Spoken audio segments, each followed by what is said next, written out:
What's going on, friends? It's Anton Daniels, and I gotta have a conversation with you guys about Tiege Hanley because you see how the sun is hitting me. This is no finesse, no makeup, no filters, no none of that. This is 100% Tiege Hanley. I use it in the morning as soon as I get up, right after I pray and brush my teeth, jump in the shower, and I'm hitting the streets because you never get a second chance to make a first impression. So even though they're giving you 40% off your first order, 20% off for life, even though you may get a free gift, forget all that, right? Because we would do this even if it was full price because it's worth that much. I'm in the streets, I'm kicking it with people when I see Dusties everywhere. You don't want to be them. You want to separate yourself.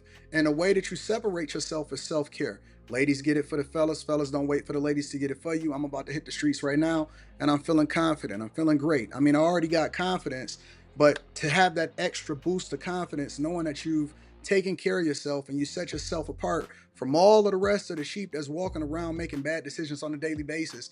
And it's reflected in their actions. It's reflected in the products that they use. It's reflected in the people that they follow. And so if you're trying to level up, if you're trying to make sure that you look good, they're going to send you the pack. They're going to give you all of the instructions on how you're supposed to use it. Then make sure you get your Tiege Hanley. Again, 40% off your first order, 20% off for life. Get your free gift. Make sure you tap in with your boy Anton Daniels because Unc is never going to lead you wrong. I would never have you use a product that I don't use myself. Again, they've been rocking with me for a long time. Make sure you get your Tiege Hanley. I love you. I appreciate you. I'm going to holler at you guys later.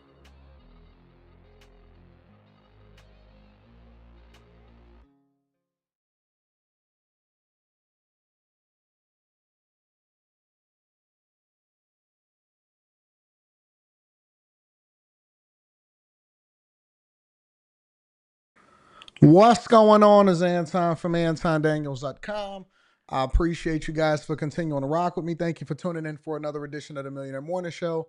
I am your host, Anton Daniels. What up, what up, what up, what up, what up, what up, what up? What's going on, y'all? It is the 1st of May, 2025, year of our Lord. This year is flying. We already done with the first quarter, y'all. January, February, and March was the first quarter. April, May, we well into the second quarter. So it's 2025 and we gonna get there. What's up, friends?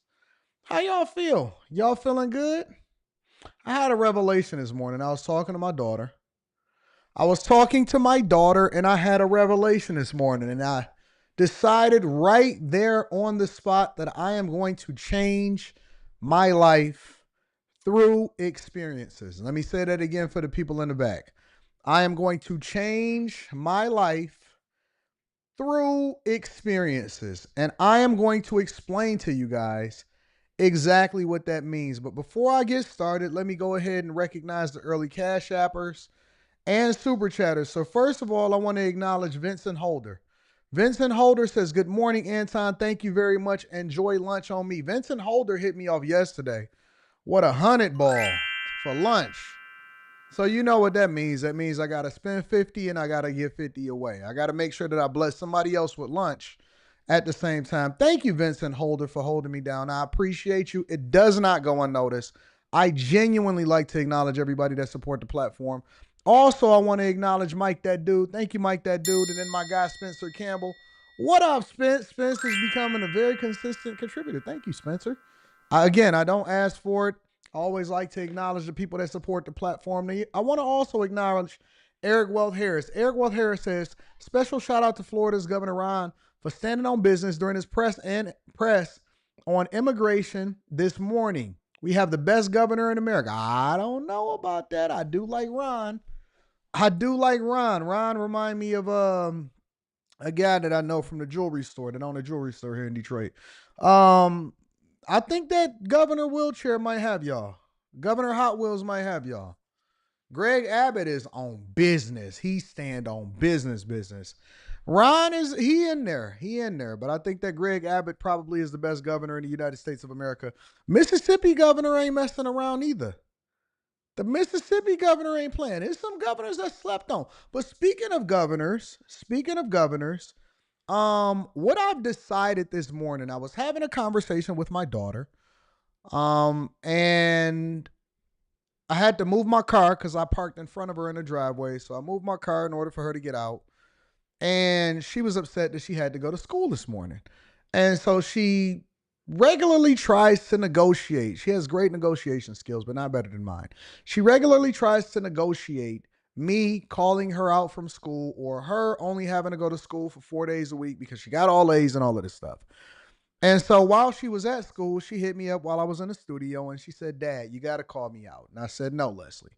She said, "Dad, you got to call me out." I said, "No, Leslie." She said, "Dad, if you don't call me out, I'm going to cry." I said, "I don't care. You can go ahead and cry. I'm not calling you out today, Leslie." And she said, "Why?"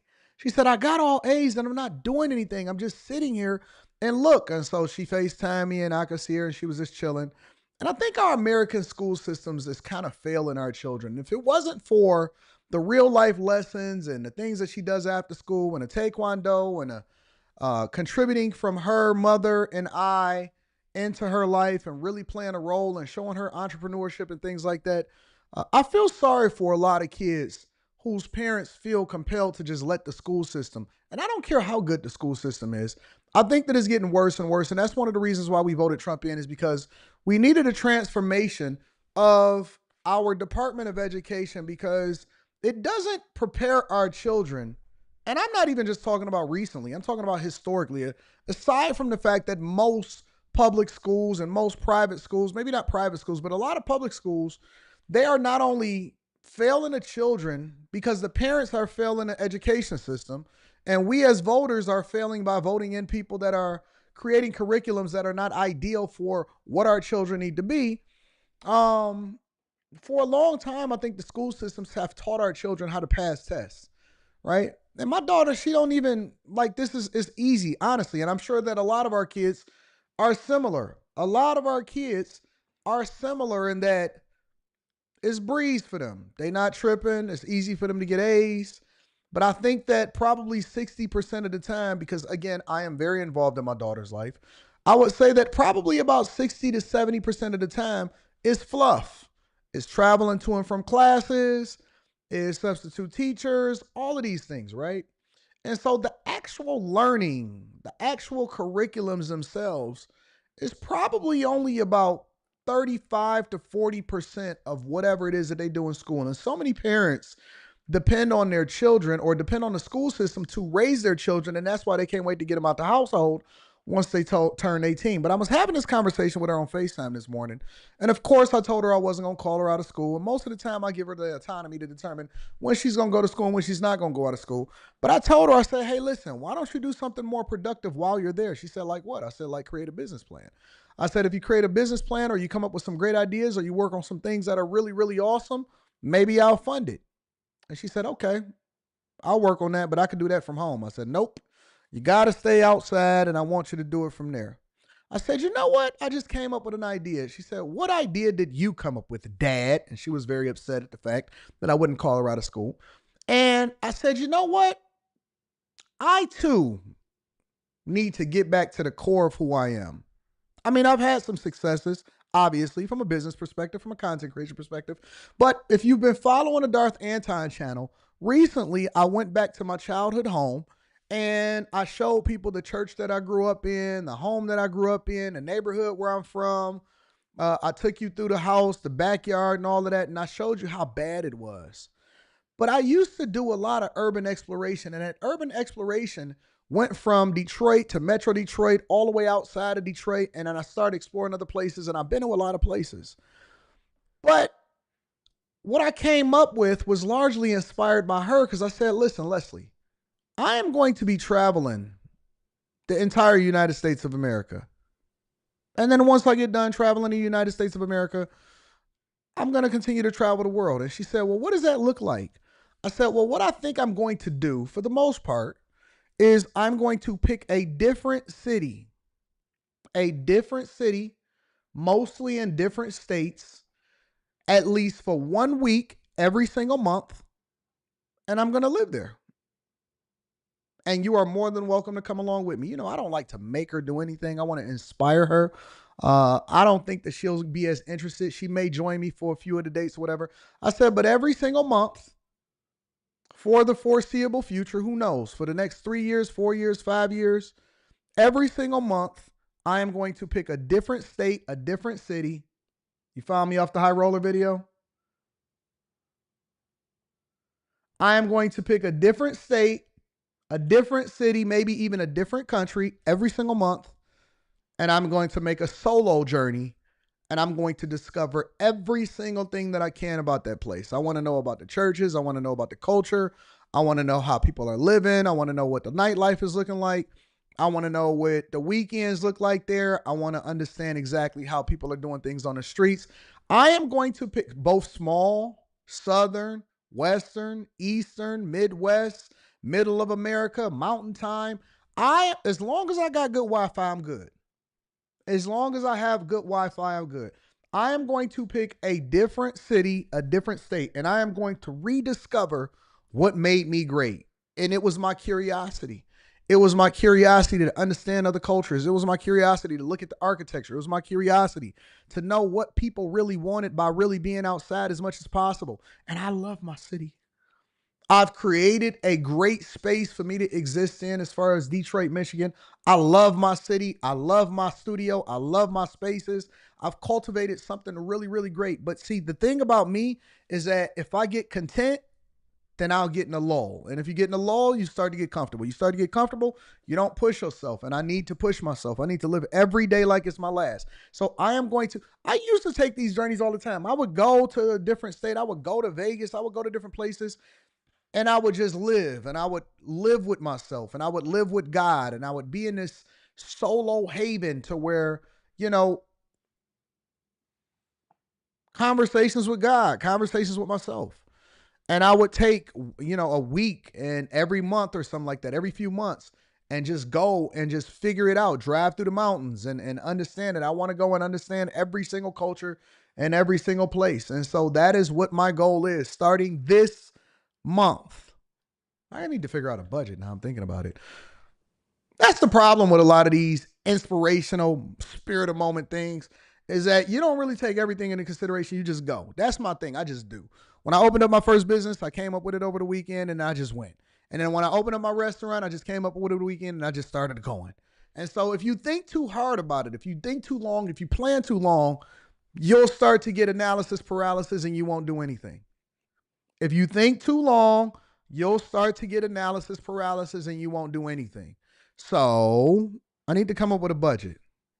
Chat, what should my budget be?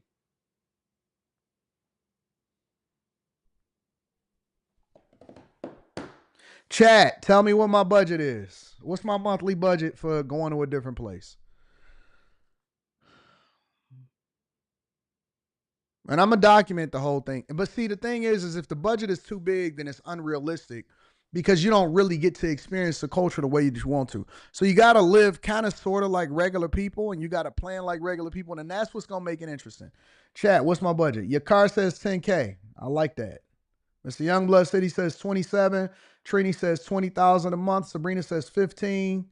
Y'all got some big budgets, I see. Jerry says 15 to 20. Keisha says facts 20,000. 10 Ball says J Ben. K Lily 3K. Beyond Sardines 20. Jennifer says 15. $300. All right, Deshaun, you on your own on that one.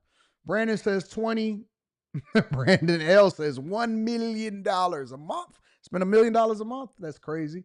Anya says 10. Paul says 10. King brother. So 10K look like the consensus. I'm gonna go with what the consensus is. Earl says 5. Gabby says 5,000. Tommy Boy says 8,000. Happens to me a lot. Justin P. I think myself out of. Yeah, we can't do that. Quick says 35. Chip says 5 to 10. Keita says 2K per city. Okay, so listen. But remember this, y'all. I have to be able to feed myself. I have to go plane tickets, feeding yourself, hotels, being able to get around, rental car if I need to, or public transportation. Most of the time, I'm gonna try to take public transportation or Ubers. So take all of that in consideration. All right. So don't hit me with $300 because that's not even gonna get me back and forth. All right. Let me see. Latrell says 10. Trill says 5. No, Trill says 6. Just Marcus 5. See my true 15 to 20. Live with the poor. Live Live Seeker says 3,500. Millennial Mark TV says 10,000. Brandon, 5,000. $50 a day. How much is $50 a day? $50 a day is 500. That's $1,500 a month. Think I can get through on $1,500 a month traveling? I see a lot of 10,000s.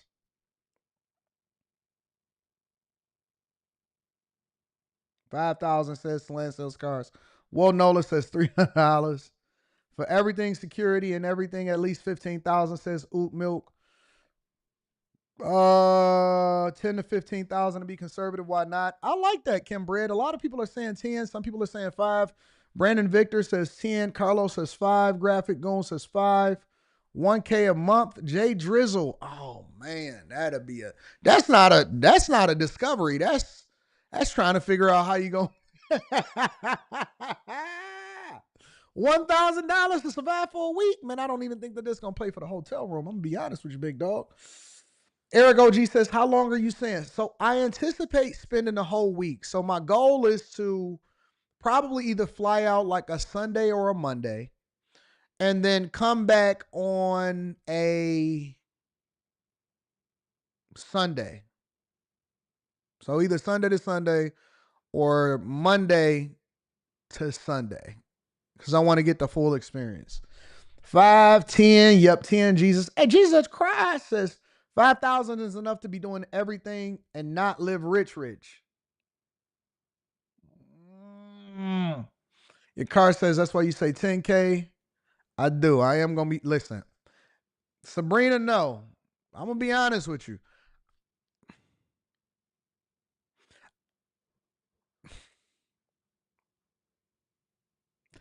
Yeah, I'm going to go ahead and do the first. Listen, I'm past 40. I'm not doing anything less than first class. I'm going to just be honest with you. I'm not doing anything less than first class. So listen, I'm not trying to be, I want to be in the mix with everybody, but I still want to have access to all of the amenities and the conveniences that I have. I'm here to discover myself. I'm not here to suffer. Rent an RV? Oh, no. Oh, you know what else I could do? You know what else I could do? I could buy a Sprinter van. I could live in my car. I could buy a Sprinter. No, I'm not going to buy a Sprinter. Because if I buy a Sprinter, then that means I got to live on the road. I don't want to live on the road. I don't want to have to drive all across America. I just want to go there, live. No, I'm not buying no van. I'm not buying no Sprinter van. You can forget that. So, started thinking about it. You can't fly Delta. Why I can't fly Delta? Nah. 10,000. PJ says 80. You got to remember we talking about you, brother. 10,000 would be a good one.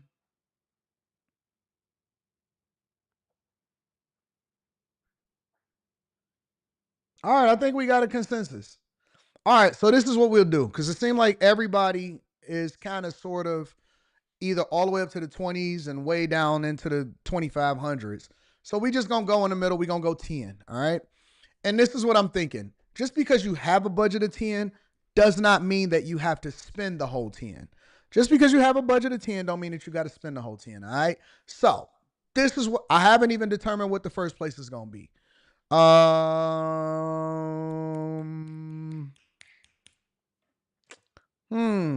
So we're going to go up. We're not going to go past 10 per month, all right? Let's stay closer to probably 5, but we're not going to go past 10 per month. And I'm sure some places are going to be more expensive than others. If you go over to somewhere in California, it's probably going to be much different than going over to Philadelphia, right? So, yeah, we'll mix it up. We'll stay between 5 and 10, no more than 5, anticipate, or no more than 10, anticipate more closer to 5. I think that makes sense. I think that makes sense. Where should my first city be, y'all? Let's come up with a city. Everybody got to have a budget. I don't care how much money you got. Everybody should have a budget. Everybody should have a budget. Let's come up with a city, y'all. Let's pick a city. Bentonville, Arkansas, San Antonio, come to Georgia. Shout out to Molly. Molly says 7,500. Boca Raton, Milwaukee, Alaska, Monaco. I'm gonna have to catch Monaco next year. I heard that they already got the Grand Prix setting up there. I'm not ready yet. Chicago, this one is gonna be alone, Osriel. I gotta discover myself. You can't listen, fellas. Ladies and gentlemen, 3 weeks out of the month is for everybody else. 1 week of the month is going to be for me. This is what guys need to start doing. In order for y'all to have a healthy mindset, a healthy relationship with yourself, to really center yourself, a lot of you guys lose yourself. And I'm telling you, this works. I've been doing it for my whole life. I kind of got distracted for it from a little while, but I've been doing this my whole life. You have to. I see y'all with the cities. Boise, Idaho. I love Boise. You guys have to, definitively have to, all right, take 25% of your time, and this goes for the ladies too. So y'all need to start having some real life discussions with the people that you're next to every day. But you have to take 25% of your time and allocate it to you. It's okay. Y'all not going nowhere. Everybody gonna be fine. Ain't nobody gonna die. It's gonna be good. As long as you take care of your responsibilities, allocate space and time for you. You guys are so caught up with being complacent in what you have that you no longer have discovered yourself. That's why your dreams has died. That's why your dreams are dying. Your dreams are dying because you stop living and you stop dreaming and you stop anticipating and you stop discovering yourself. And so because you don't have you so busy focused on everybody else that you haven't even cultivated your relationship with God. And I'm not telling you that you got to travel the world like me, but I'm telling you that you need to create space for your own mental health well-being and to dream, to build businesses, to get things together. We're so busy just being busy that we haven't had time to take space for ourselves to discover ourselves.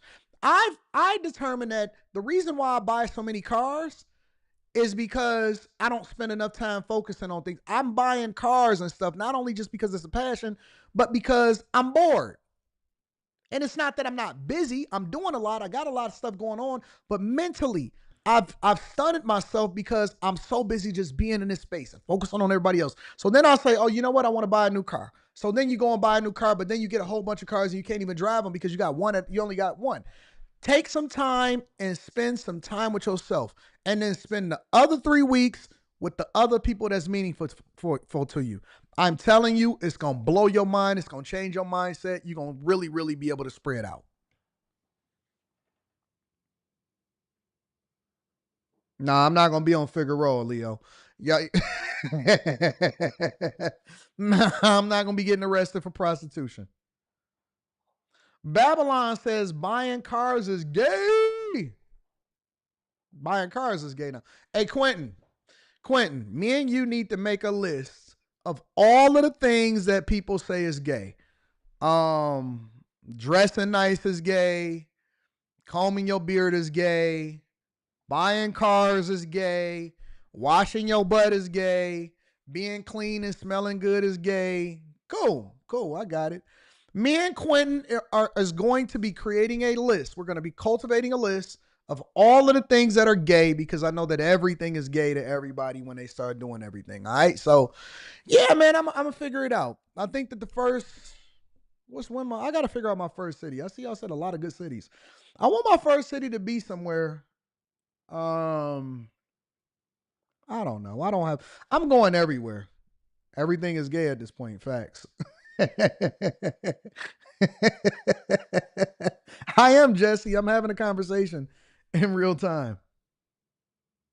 Take some time out. Figure out who y'all are.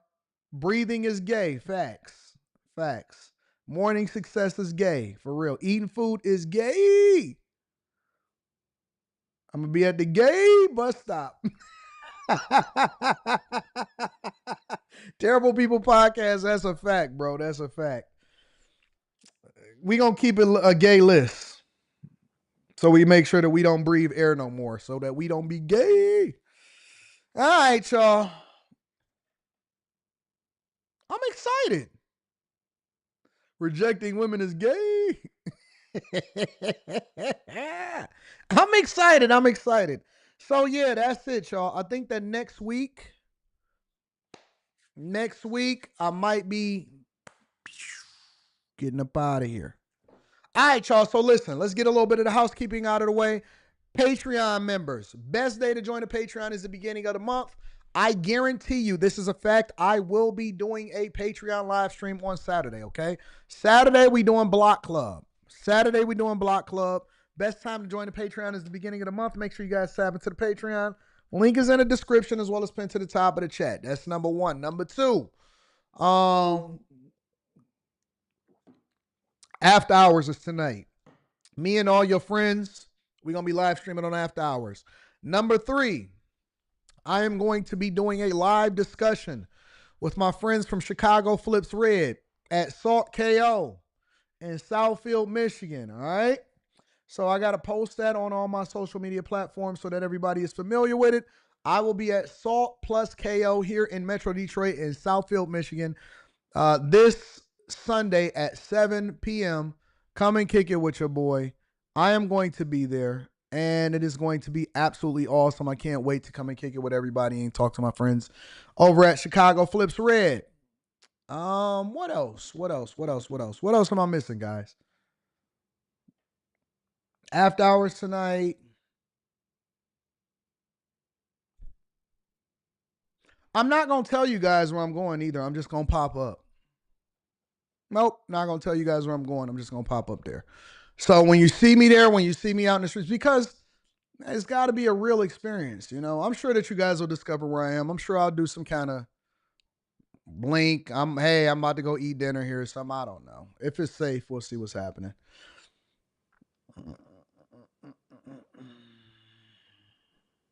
Let's go, y'all. Y'all ready to get started with the show? All right. So I guess that's it, unless I think of something else. I know I got some more housekeeping items that I need to address. They said Molly, is she showing her clavicles tonight? I think that next week is when I'm gonna start heading out. So I'll probably fly out on okay, that's it. I'm gonna probably fly out on a Monday and come back on Sunday. So I don't know where I'm gonna go yet. I'm taking all of y'all comments into considerations. I want to see what everybody talk about. I want to see what everybody is doing in these other places. Of course, China stopped their tariffs. Of course they did. All right, y'all. Make sure y'all hit a like for the algorithm, subscribe to the channel, and turn on notifications. Let me read a few more super chats, and then we're going to go ahead and get started with the show. Shout out to Pixelated Canvases. Love the show, Anton. Keep up the great work. It's refreshing, entertaining, and informative. Thank you, Pixelated. Thank you for the 50 ball, and thank you for holding me down. I really do appreciate you guys for supporting the platform. Chris Cunningham says, Les sounds like an auditory learner. She's bored. Leslie, I don't know. I told her, and that's another part. I said, listen, Leslie, I said, you are more than invited to come with me to every single city. I think that she's going to deny it the first couple cities, and I think that she's going to start to get in curious. Problem with Leslie is that she travels all these places all the time. So outside of Michigan, where would you live? Everywhere. Everywhere. If it was just me by myself, I would just live everywhere. I mean, obviously, I would always have Michigan as my home. Making the gay list is gay. Mike Walls just got fired, the NSA director. I'll check that out. I'm gonna have to check that out. Chasing 10 says, morning Anton, when's the next creator mastermind? After Stock Club. After Stock Club, or should I do it before Stock Club? Y'all let me know inside of the chat. Let me know inside of the chat. Should I do the after Block Club this weekend? Should I do the Creators Mastermind, or should I do another Stock Club? Y'all let me know. Let's talk game. Lyric the Gamer says, good morning, AD. I'm listening to you while working. I'm considering running for political office in Washington State. What is your best advice to start working towards reaching the people? Door to door. You got to get in the trenches. You got to get in the trenches. You got to meet people where they at. Door to door. Door to door. And you just got to do the footwork. If you're not willing to do the footwork, you can't be willing to actually run for anything. The best way to get your name known is to actually talk to the people in real life. That's what I would say. That's what I would do if I was running for office. I would absolutely go door to door. All right, y'all. Again, make sure I hit a like for the algorithm, subscribe to the channel, and turn on your notifications. Lord, bless us and help us to stay focused. Bless us to be on top of our game. Bless everything that we do to be fruitful and for it to multiply and actually translate into something that is great that serves you. We pray everything in Jesus' name. Amen. All right, y'all, let's go ahead and get started with the show. First things that I want to talk about is the United States and Ukraine has recently signed a mineral rights deal. It was big news yesterday, and so it's something that we want to talk about today to bring you guys up to speed on what's going on international politics. Let's go into it. And this is a Fox News alert. Major breaking news out of Washington tonight, where the U.S. Treasury Department just announced the creation of the United States-Ukraine Reconstruction Investment Fund. Now, this is part of that Ukraine minerals deal that the administration has been working on for months. And here with the details is the Treasury Secretary, Scott Bessent, is with us. Scott, thank you. Hold on, let me see what the name of that was again. What was the name of that fund? Let me see what he said. Fund. Now, this is part of the United States-Ukraine Reconstruction Investment Fund. Now, United States-Ukraine Reconstruction Investment Fund. They always like to put a nice little name to it so that they make it easier and more accessible. That's marketing 101. You give it a nice name. United States and Ukraine Reconstruction Investment Fund. Translation, you gonna pay us back for all of the money that we sent over there to Ukraine in order for you to have your little proxy war against Russia. And this is the precursor to two things. The first thing that it is it's the precursor to hopefully ending this war with Russia. The second thing that it is it's a way for the United States of America to pay itself back. And the third thing that it is, I believe, is a way for the United States to not to have to take resources or have to even lean on Canada for some of the minerals, the rare earth minerals and things like that that they have. We can actually source that from Ukraine. But we're going to talk about it. This is Scott Bessent talking about it. Let's get into it. This is part of that Ukraine minerals deal that the administration has been working on for months. And here with the details is the Treasury Secretary, Scott Bessent, is with us. Scott, thank you for being with us. Appreciate it. This is a big deal. It's good for America. It's good for Ukraine. I believe also will be good for Europe in a lot of ways. And tell us the details of that. Sean, it's a great deal. Thanks for having me on tonight. And look, this is President Trump's deal that he's done trade deals, tax deals, and now we've got this Ukrainian American economic partnership deal, and it's win-win. It is a way to show that there's no daylight between Ukraine and U.S. as President Trump presses to end this horrible war. He wants both sides to come to the table now by showing that the U.S. has an economic interest in Ukraine. It's a signal to the Russian leadership. It's also a signal to the American people that we have a chance to participate, get some of the funding and the weapons, compensation for those, and be partners with the success of the Ukraine people, bring American know-how, best practices to the rebuilt Ukraine. But the rebuilding can't stop until this war ends, and President Trump is committed to that. Well, I think the world should be applauding it, and the president expressed cautious optimism earlier today. Let's talk about the state of these trade deals with other countries and the issue of tariffs, and where do we... So essentially what they're saying is that A, we need to get our money back. B, now, since we have a vested interest in this thing, we're more incentivized to end the war. And then D, if we have the great relationship, or Trump has a great relationship with Russia, then they shouldn't be trying to undermine the U.S. best interest, because although we may be adversaries, we both have a vested interest in seeing Ukraine in this war with Russia. And this could be beneficial, hugely beneficial to the United States of America. But as Scott Bessent said, the reconstruction of Ukraine cannot start until they end the war, because we have to protect our interests. So this is the, let me tell you what this is. This is the equivalent in my mind, because you know how C students work. We always got to make it make sense in another way.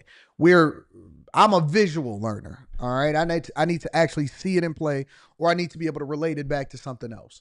So for me, this is the equivalent of a mob boss coming in and saying, hey, man, what y'all got going on over there? And they say, you know what? I'd rather destroy the whole thing than give it over to them. And then the mob boss says, well, okay, so wait a minute. I know them over there. How about I take an interest in whatever the business is that you have and I end this war, and that way it's a win-win between both of us. That's what I look at it as. I like mob movies back in the day, and sometimes the person that owned the business would go over to the mob boss and say, hey, listen, why don't you take a piece of this thing? Because if you take a piece of this thing, by default, I'll already be protected and they won't keep knocking me over, or they won't keep robbing me, or they'll know that since it's your business, then they're going to have hell to pay if they keep on being belligerent, or they keep on knocking me over, or keep on making it difficult for me. And then the mob boss say, that's cool. All right. You know what?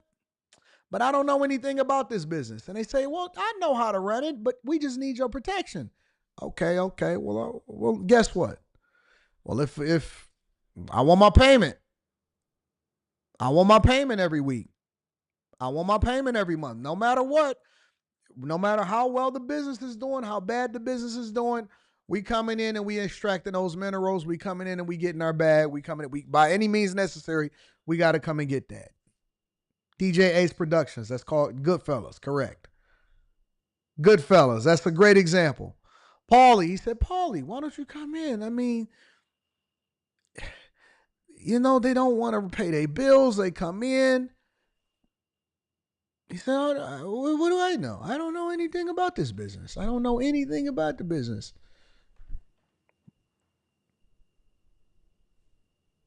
That's how I look at it. It's a very similar situation to that. That's exactly how I look at it. We do have some breaking news that we do want to bring to you regarding the war in Ukraine and this deal and these negotiations that we have been discussing here on Live Now for months. The rare earths minerals deal with the United States and with Ukraine. Well, we're coming on the air right now. It has been signed. This is breaking news here. And we heard in a video just posted from the Secretary of the Treasury, Scott Bessent, announcing some of the parameters and the particulars of that said deal. Here's Secretary Bessent. Let's listen. Thanks to President Trump's tireless efforts to secure a lasting peace, I am glad to announce the signing of today's historic economic partnership agreement between the United States and Ukraine, establishing the United States-Ukraine Reconstruction Investment Fund. This partnership allows the United States to invest alongside Ukraine to unlock Ukraine's growth assets, mobilize American talent, capital, and governance standards that will improve Ukraine's investment climate and accelerate Ukraine's economic recovery. Translation, we want to make money off of Ukraine, and so now we have a vested interest in it, and we want to make our money back plus some. We want our money with interest. Listen, once you get past all of the terms, once you get past all of the rhetoric, this is what it means. We have a vested interest in Ukraine becoming a better developed country than what it was before we even got into the war.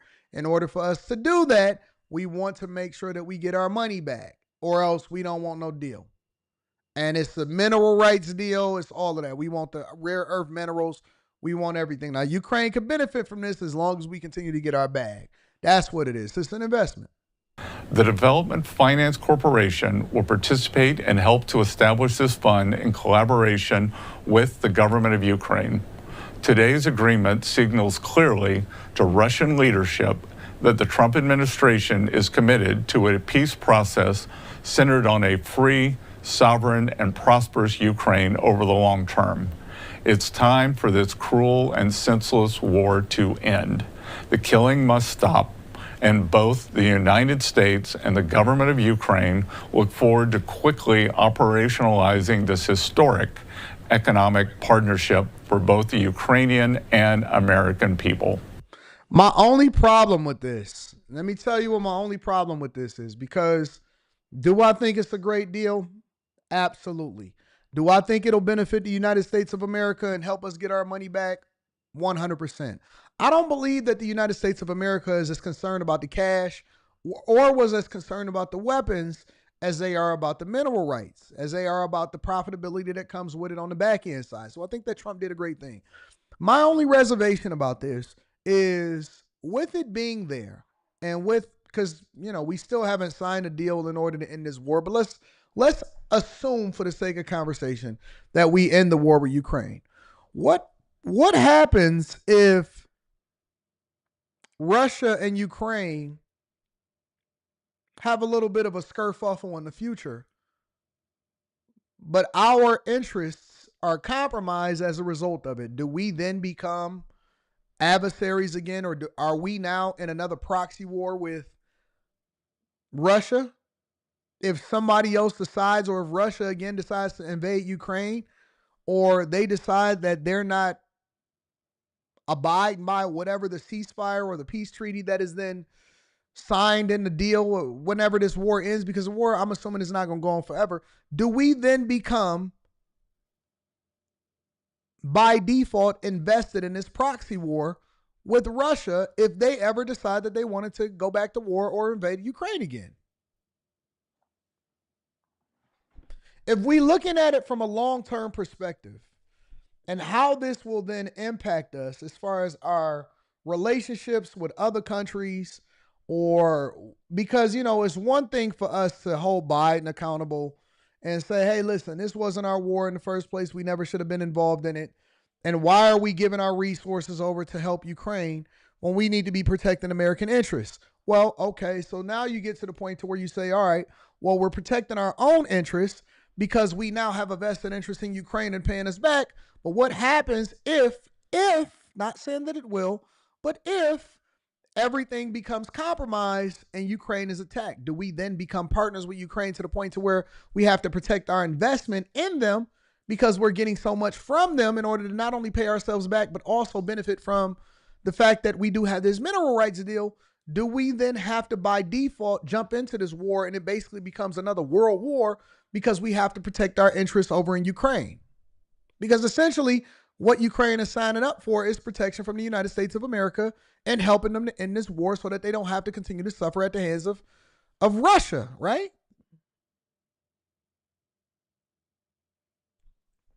That's the first thing that comes to my mind. Of course, I'm looking at it short term. Yeah, I want to end the war and all of this stuff, but I'm also looking at the long-term ramifications of what this could be.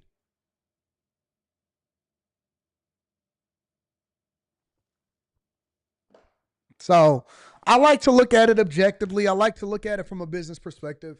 And I also want to look at it from all sides. Unless we basically develop a better relationship with Ukraine's adversaries, this could become a potentially bad situation from us also. Beneficial in the short term, hopefully beneficial in the long term, granted that we don't get into another situation and then our vested interest is compromised, right? Everything is great when the money is flowing. It could be problematic when the money not flowing. So that is what's going on with Ukraine. Make sure y'all hit a like for the algorithm, subscribe to the channel, and turn on your notifications. Let me read this super chat really quickly, and then we're going to go over to the next part of the show. I want to get to Tesla and Elon Musk really quickly. And thank you to everybody that contributes into the platform. Maria Angel says, good morning, Anton. Go to El Salvador. Oh, I got to do a little bit of research on El Salvador. I don't know much about El Salvador right now. Are they on the do not fly list? I don't know. The El Salvador president is kind of cool with Trump, so I should be good there. You know what I'm saying?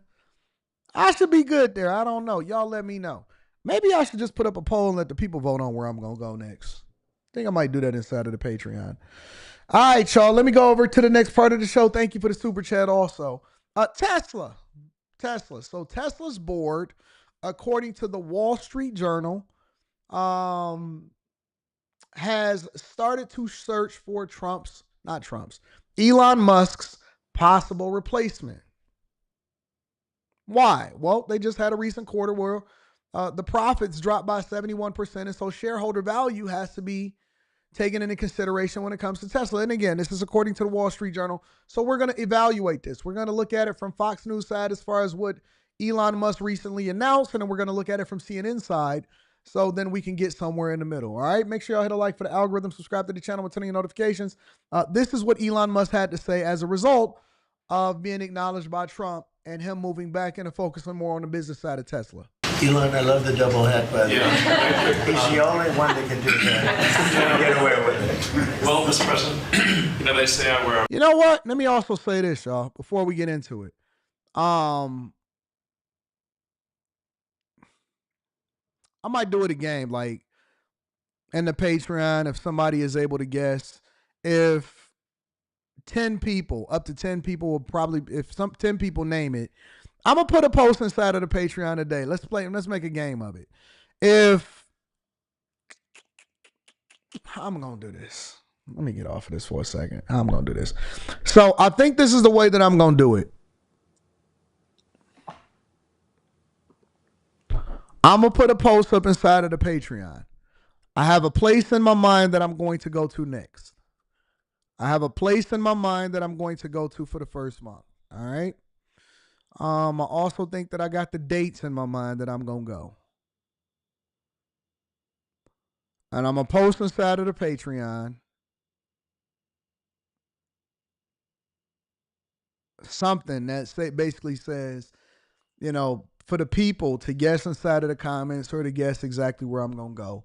The first 5 people that I see guess it, I'll send them $100 a piece by the end of the month. Maybe I'll do 10 people. So maybe I'll send out 1,000, maybe 500, 1,000. I don't know. I'll figure it out. I'm going to post inside of the Patreon, and the first 10 people that are able to successfully pick where I'm going to go, and I'm not going to reveal where I'm going to be at until I'm there, then I'll send them all $100 a piece. 5 to 10 people or something like that. I'm going to do it inside of the Patreon. I'll make a game of it. All right, y'all, let's get into this Elon Musk situation and conversation, and let's go from there. Let's see what he had to say. Elon, I love the double hat, by the way. He's the only one that can do that. Get away with it. Well, Mr. President, they say I wear a lot of hats. And as you can see, it's true. Even my hat has a hat.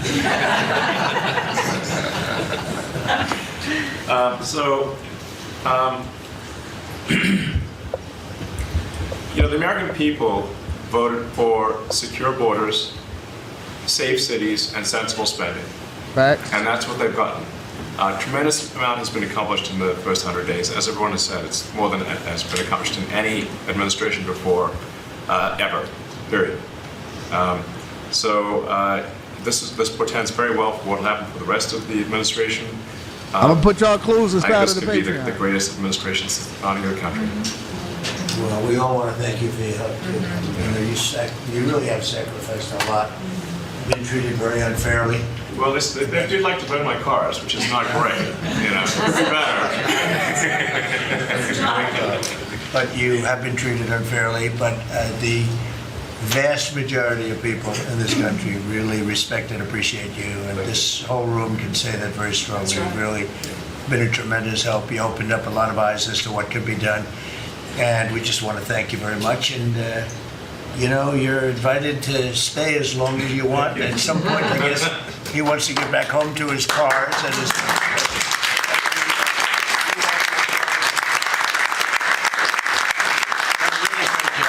He's done an incredible job. $150 billion. Think of that. Yeah. It's 160 now. Yeah, 160. They said, "Oh, it could have been more."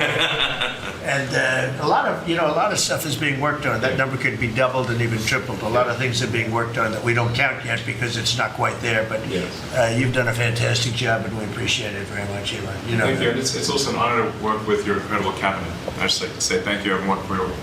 It's great to work with you. Thank you very much. Thank you. The reason that I give so much respect to Elon Musk, the reason that I give so much respect to him is because unlike other CEOs, unlike other owners that have a huge vested interest in their companies, because you got to remember that CEO compensation largely is based off of your performance in a company. So all of these years of Elon Musk building up these companies, his net worth is directly tied to the success of those companies. Now, if the sentiment amongst those companies or the people, consumers that then consume those products, or you start protesting against those companies, well, guess what? It directly affects the bottom line of the CEO. And this is the other part that we don't talk about. A lot of times they always like to say CEOs, they get paid an enormous amount of money. No, they get paid based off of the performance of the company itself. And because he is so visible and because he is such a polarizing figure, so to speak, the fortunes and or misfortunes of himself is directly tied to the sentiment of his people. Now, there's no better way to get a division amongst the people, especially if you're a businessman, by other than getting involved in politics. Case in point, Trump himself. Trump was loved. He was absolutely, positively beloved by the American people prior to running for president of the United States of America. People loved Trump. People loved Trump before everybody, not just the right. Everybody loved Trump. He donated to Republicans. He donated to Democrats. He was on Oprah's couch. The people on The View loved him. Everybody loved Trump prior to him becoming the president of the United States of America. And in a small, short amount of time, half of the country is divided against him. Half of the country is divided against him. And so the greatest people, because he could be a Jeff Bezos and just continue to disappear and have his company ran. He could have been a Mark Zuckerberg and just do a podcast here and there. But no, what he decided to do was he decided to actually engage in a political process because he wanted this country to be better than it was before. And I had to believe, I had to know, I have to think that every CEO knows that there is going to be a political fallout if you decide to get involved or say which way you are going to vote. 100%. Which makes it even more patriotic, because to know that half of the country is going to turn on you, especially the half that said that they was for your company because you were the best for the environment, according to them. They was with the Green New Deal. They loved it. They said that we are all, Californians were the first ones to start to embrace Teslas. They was driving them around when we was calling them microwaves. They was over there driving around in them and saying, no, you got to get a Tesla because it's better for the environment. And then they start referencing General Motors and saying, I don't know if you ever seen that movie, Who Killed the Electric Car? GM could have did it a long time ago, but they canned it in order to make sure that they continue to make internal combustion engine vehicles. And Tesla is the one that stood up to big America. And so it was good for him until it became, him supporting Trump and closed borders and not having illegal migrants in sanctuary cities and making sure that we audit the federal government. Then everybody turned against him. And all of a sudden, the left became the right and the right became the left when it came to electric vehicles. Nobody was against Tesla. No, as a matter of fact, the only people that was against Tesla was the petrol heads. Was the people, you know what, I only like gas cars. Gas cars forever. I'm never going to drive an electric vehicle. It just don't make the same sound. The only people that was against electric vehicles were petrol heads, and it was usually people that were conservative. Then, all of a sudden, he became the enemy. Then all of a sudden he became the enemy. It wasn't cool to own an electric car anymore. Now they stand with China. Now everybody wants a Chinese vehicle, a BYD. You ain't never even seen a BYD vehicle in person. You don't even know what BYD stand for. It stands for Build Your Dreams, but you don't even know nothing about it.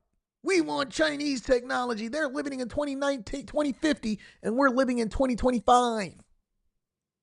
We stand with China. We stand with Canada. We stand with Mexico. We stand with everybody that's against America. We're with it. We stand with China. We stand with the EU. Okay, I hear you, big dog. Just go ahead and put the fries in the bag. Put the fries in the bag. It's cool. Just put the fries in the bag. We cool. But Trump is saying, listen, I just believe in choice. People should be able to choose between both. And so Elon Musk came in. He made the sacrifice. He did the thing that was best for the people. The only person that got out of this thing unscathed was Vivek Ramaswamy. The only person that got out of this thing unscathed is Vivek. That's it. He's the only person that got out of this thing unscathed. Here's CNN's take on the whole situation. From the Wall Street Journal just this hour, it's a headline that reads, Tesla board opens search for a CEO to succeed Elon Musk. When you read the story, sources are telling the Journal that Tesla's board members started reaching out to several executive search firms, initiating a formal process to replace Musk.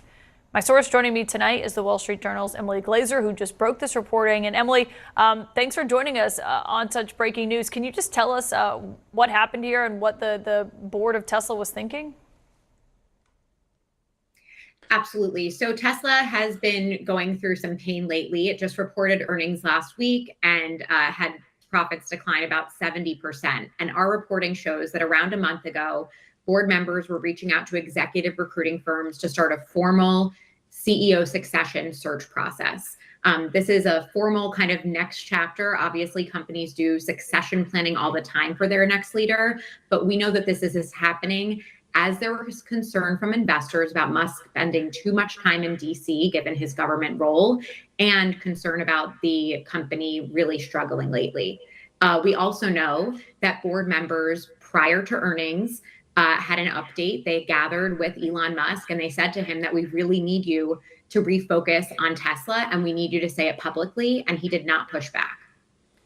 That's pretty remarkable, given we saw him come out and say he'd step away from the Doge effort. And part of your reporting that stood out to me is where you said that some Tesla employees said the first time they had heard from him in months was at an all-hands meeting that they had in March, where you report, if you read the news, he said, it, quote, it feels like Armageddon. I can't walk past a TV without seeing a Tesla on fire. These are times when there are rocky moments, a little bit of stormy weather, but I'm here to tell you that the future is bright and exciting. What I'm saying is, quote, hang on to your stock. Interesting message from a CEO that was actually streamed on X. And so our understanding is that Elon Musk has not spent much time at Tesla offices. He has been calling into meetings. He's been joining virtually. And that's something that we know a board member shared with some major investors because they were concerned. And we also, our understanding is that one board member actually told investors that they did need to brief Elon more at times ahead of board meetings. So look, it's been no secret. Elon Musk has been spending a lot of time in Washington, D.C. He's been at Trump's side. He's been in Mar-a-Lago.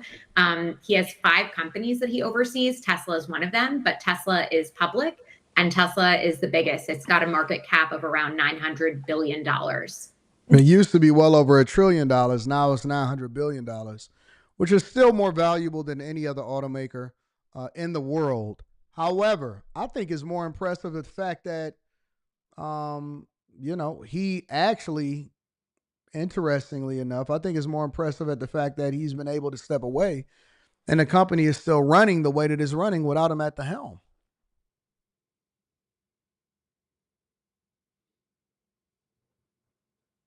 I think it's more impressive the fact that he has been able to spend so much time in Washington and not have to be in the office. That means that he's created a great environment and a great system that allows for them to be able to exist and not just be interdependent on him for his success.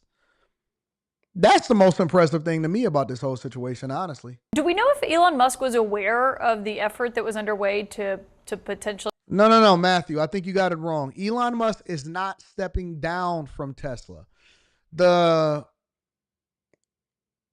goal of the whole thing was to, A, bring visibility to him to say, hey, we need you to focus more on the companies and not so much on your on the politics. That's number one. And then number two, is common for a board or for a company to already be vetting for a successor, meaning that if anything was to ever happen to you, or you decide that you step down, or you decide that you're going away, that we have a successor in place and we're just not caught with our pants down and we're not suffering as a result of it. So a lot of people are taking the news to mean, hey, this was a threat to basically let him know that you need to get back into the office. No, I don't think that that's what it is. Elon Musk is on his own board. He is one of the board members of Tesla, obviously. But let me also add some caveats in here too of what I personally believe is going on with Elon Musk. I think that Elon Musk was bored.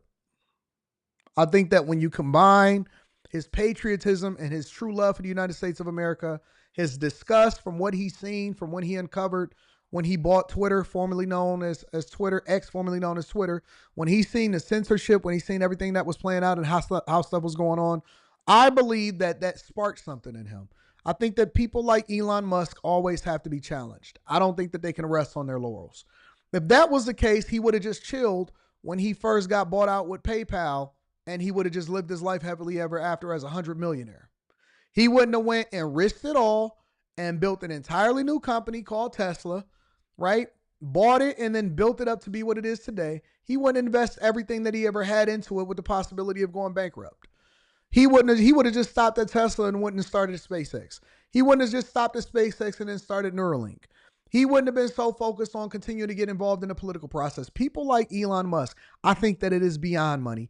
I don't think that he gives a flying F about what his net worth is. If he did, he probably wouldn't even have bought Twitter, formerly known as X.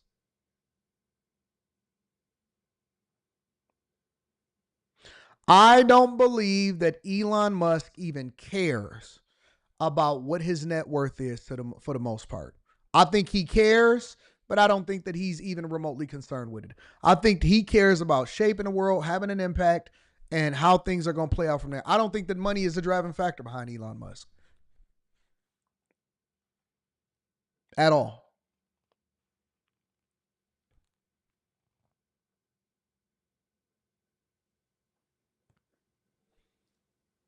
Some people get to a point in their life where they're not driven by money. People that have never had money don't understand what it means to be driven by money until the point to where you don't have to focus on money anymore. Then you start to be driven by other things that money allows for you to be able to do.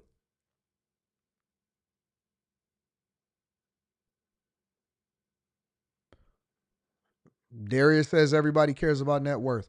What is it that Elon Musk can do with 500 billion that he can't do with 100 billion? Think about what you're saying for a minute. What is it that Elon Musk can do with 500 billion that he can't do with 100 billion or 50 billion or 20 billion? I mean, if you just want to look at it from a competitive landscape, oh, sure, he wants to beat this guy as far as his net worth. But what is it that he can do? What can you do with $1 trillion that you can't do with 100 billion?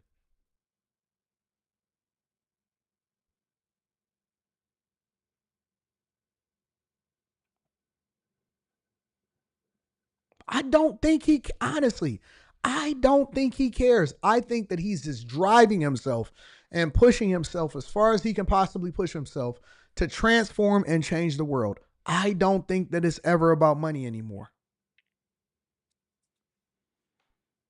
That's something that we care about a lot of times because we've never achieved those heights.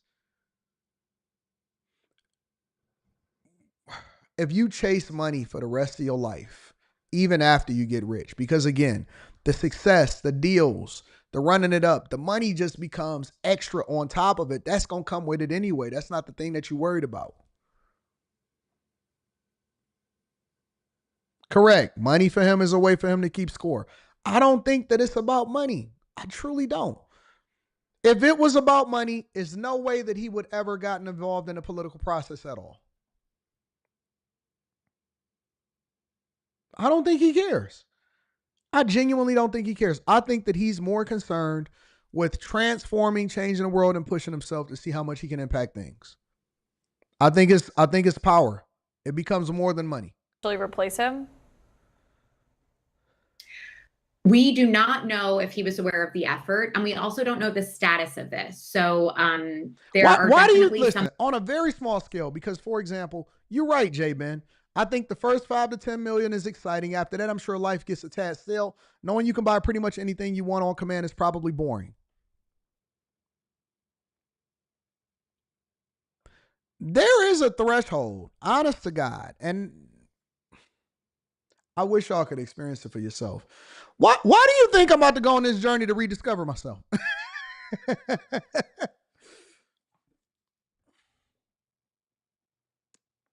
I retired when I was 37, and then I went back into corporate America.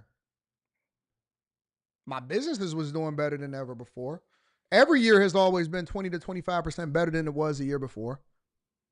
What do you do? When I see people a lot of times that say, for example, oh man, I'm going to retire at 30. I can't wait to work till I'm 30. I used to coach a guy that said that all the time. And then he got to the number that he wanted to, and then he worked harder than he ever had before.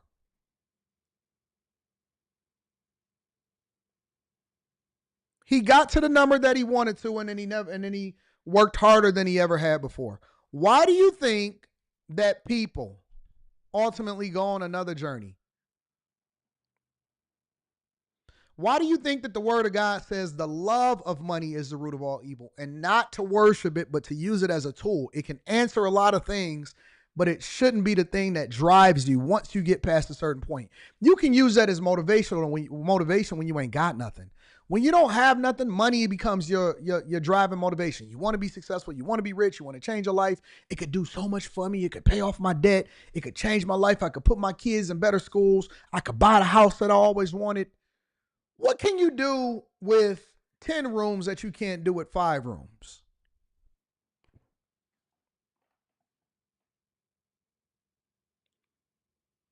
Once you get there, then that's when you either gonna do 2 things. You either gonna crash out. You're gonna crash out, and that's why a lot of these guys become addicted to drugs. They start living these alternative lifestyles because they never developed the character to go along with it. Either you're gonna crash out, or you're going to seek to find purpose in other things. For people like me, I would prefer to go and chase God. I would prefer to go and find more purpose. I would prefer to go and discover the world. I would prefer to go and find more cultural norms. You're never going to get more satisfied. You know, you got your hobbies, you got your things that you're passionate about or whatever. But if you can get 10 cars, 20 is not going to change anything for you. If you can get 20 cars, 40 is not going to change anything for you. Your garage is going to basically become a museum. Your garage is going to become a museum. You're not going to even drive them. You're going to buy them to look at them.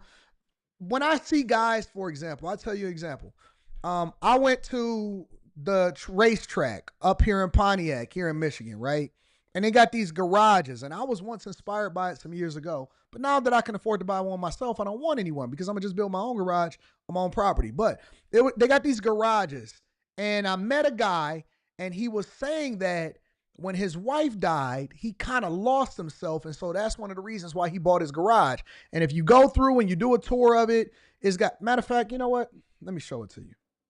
I'm glad that I have my camera with me a lot of times because I'm able to document some stuff and find some things. Let me see.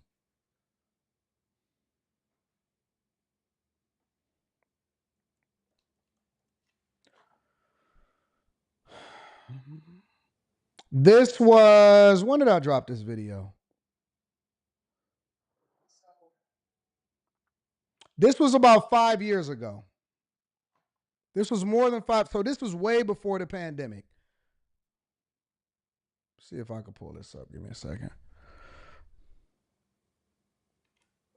This is what inspired me to go and start buying Porsches.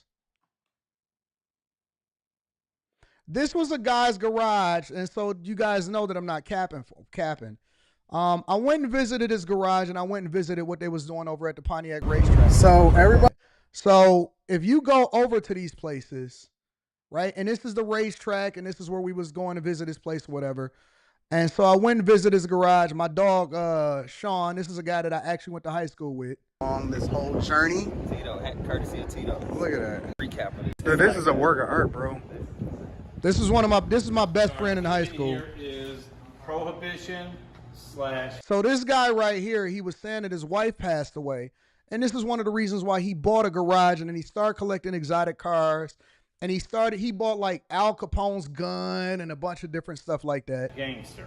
Everything in here is kind of old looking. This got me inspired to buy my first 911. Everything in here is pretty real too. Like the telephones are real phones from the 20s. You guys here every day? No, I wish. This thing is beautiful. All that carbon fiber. That's it, light as can be. Men's bathroom, guys, is down here. We have a stainless steel gel cell toilet. And we have a keg urinal. Oh, that's pretty cool. We have 3 windows in the building. All 3 have. And this guy has stayed a mentor, so I'm still in touch with him. And, you know, he's generated a lot of money, but he was telling us a story. And so I'm going to play a little bit more, and then I'll give you a little bit of insight. Real 1920s women. Electric panel we just got. Let me see if I can fast These forward. are off a tractor from the 20s. We got matching ones. So our sink is a still. The water goes up a still, and it comes out vodka. All our doors are speakeasy doors. That's pretty cool.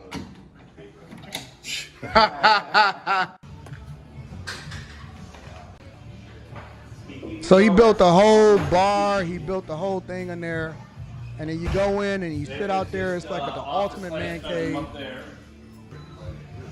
Take it And all you in. can go out there and you can race your cars. And so it's literally on a racetrack and all of these different things, right? And so that's the view. And then we went out there and we drove Porsches. We drove a bunch of Lexuses. He got the John Dillinger guns and all of that stuff. And then there's some stuff that I couldn't even show because he asked me not to show it on camera. I'm about to redo my whole house. Oh, man. You know what? I don't give a shit anymore. We're just going to enjoy our life. I hear that. Sounds like the perfect advice. Who knows how long anybody's going to live? Yep. And you can hear him. He said, listen, I'm going to just enjoy life. Who knows how long as anybody is going to live.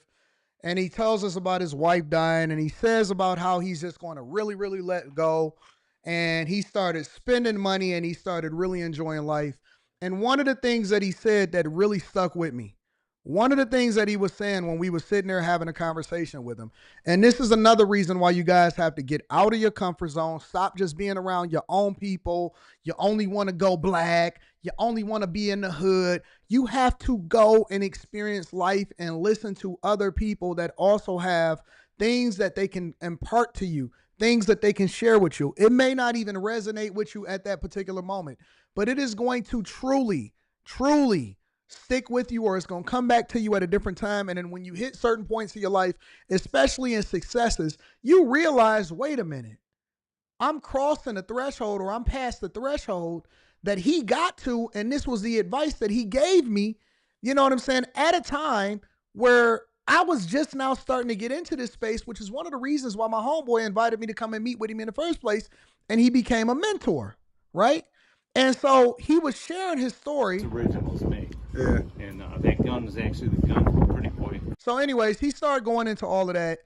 And I say all that to say that one of the things that he said, again, that resonated with me today was he was going to start driving the cars that he was collecting instead of just collecting the cars and trying to preserve the wealth of them and the net worth and stuff like that. He's going to start wearing the watches. He's going to start playing with the toys. When he buys a car that, you know what I'm saying, could go up in value, he doesn't care. He's just going to start driving them. It's because you realize once you get to a threshold in your life from a money perspective that other people will never be able to relate to. You know, I'll show stuff on my vlog and I'll say, yeah, man, I bought this car, or man, I just ordered this car, or I just got this. And I'll see somebody in the comments and they say, you could have bought some land with that. You could have built, how many more houses do you want me to build at a time? Like, at what point do you start to discover or push yourself or find yourself or do things that you normally wouldn't do? At what point do you let go of the hood mentality? Do you stop worrying about money? Do you stop worrying about what other people think? And that is the part that I think that Elon Musk is crossing. I think that Elon Musk crossed the threshold of what normal people think that life is about. And he's really starting to push the boundaries, which is one of the reasons why he started to get involved in things that we would say, man, but it's going to cut into his net worth. It probably chopped his net worth in half. He was worth 400 billion. Now he's worth 200 billion. Well, what difference does it make? What difference does it make? 200, 400, it all just becomes numbers on a board. At some point when you realize that you're never going to go broke, and your life circumstances is not going to change from a financial perspective, that's when you start to live life. That is the threshold that I hope everybody get to at one point. That is the threshold that I hope that people get to at some point, is when you stop being concerned about the cares of this world and you start to try to discover what life is truly about and what is your purpose on this earth. Some people, I believe their purpose is just truly to serve other people. Other people, I think that their purpose is just to be full of the devil. Some people, I think that their purpose is to try to discover what their purpose is for the rest of their life, and then they die. But then their kids is going to come up and they're going to put something in their kids that then drive them to be super successful and transform the world. At some point, you start to figure out, you know what? I could be fiscally responsible. I could take care of business. I can be on top of things. But I also have to figure out what is going to allow for me to truly get the most out of life. And it's not going to be a number. It's never going to be a number. I'm telling you right now, it's not going to be a number. And I pray that everybody that is watching this right now, they truly are able to experience that, because life is not the same when you don't really understand exactly that you're discovering your purpose on a daily basis. Doesn't mean anything. Doesn't mean anything. Remember when I was telling y'all the other day that once you get past 40, when you get past, let me share something with y'all really quickly. 2 minutes.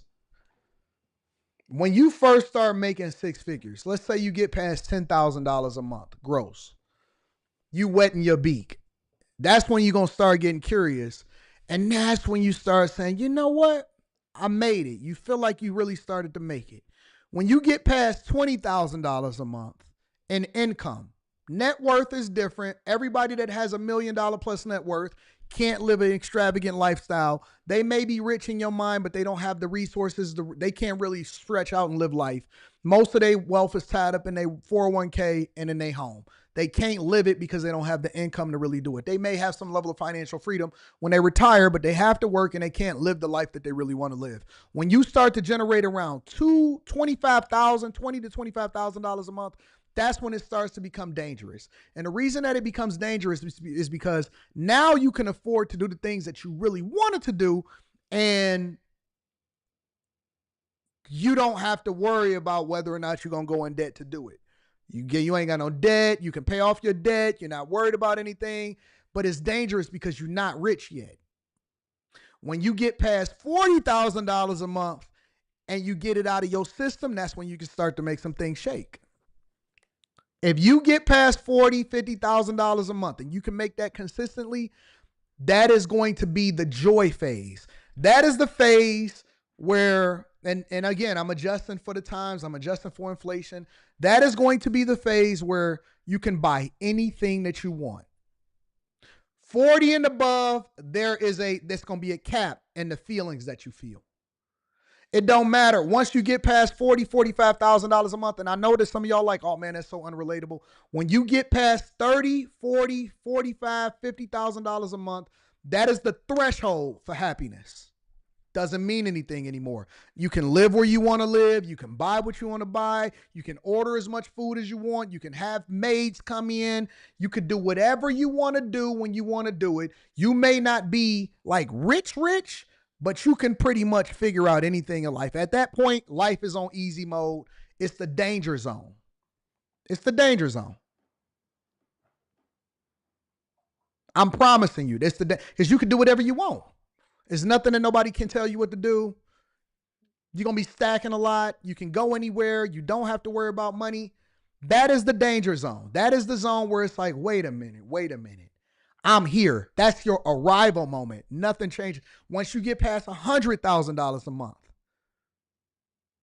Once you get past $100,000 a month, then it's the scoreboard. It's all about scorekeeping at that point. Because now you're chasing. Now you're saying, okay, well, what's the difference between me and you? Now you want to just hit numbers for the sake of hitting numbers. When you get past $100,000 a month, you can't find enough things to buy to spend it on. What you going to do? You going to get a bigger house. You don't got no debt. Your kids is already taken care of. The girl can go and buy whatever she wants. You can shop wherever you want to shop. You can blow the money. You just testing your limits at that point. You're testing the water. You're testing your limits. You're trying to see how far you can take it, how much you can transform your life, whose life you can impact as a result of it. Your mom is taken care of. Your people is taken care of. At that point, life is on easy mode. You're just trying to figure out how to minimize the amount that you're giving in taxes. It's the honest to God truth. But your threshold, the threshold for the emotional aspect of it is $40,000 to $50,000 a month. That's it. That's it. That's the threshold. Once you get past 40, you don't feel anything else. Your life is not going to dramatic. Yeah, okay, so you're going to get a hypercar instead of a supercar. Or, you know what I'm saying? Now you're just doing stuff to do it. You know what? I think I'm a fly private.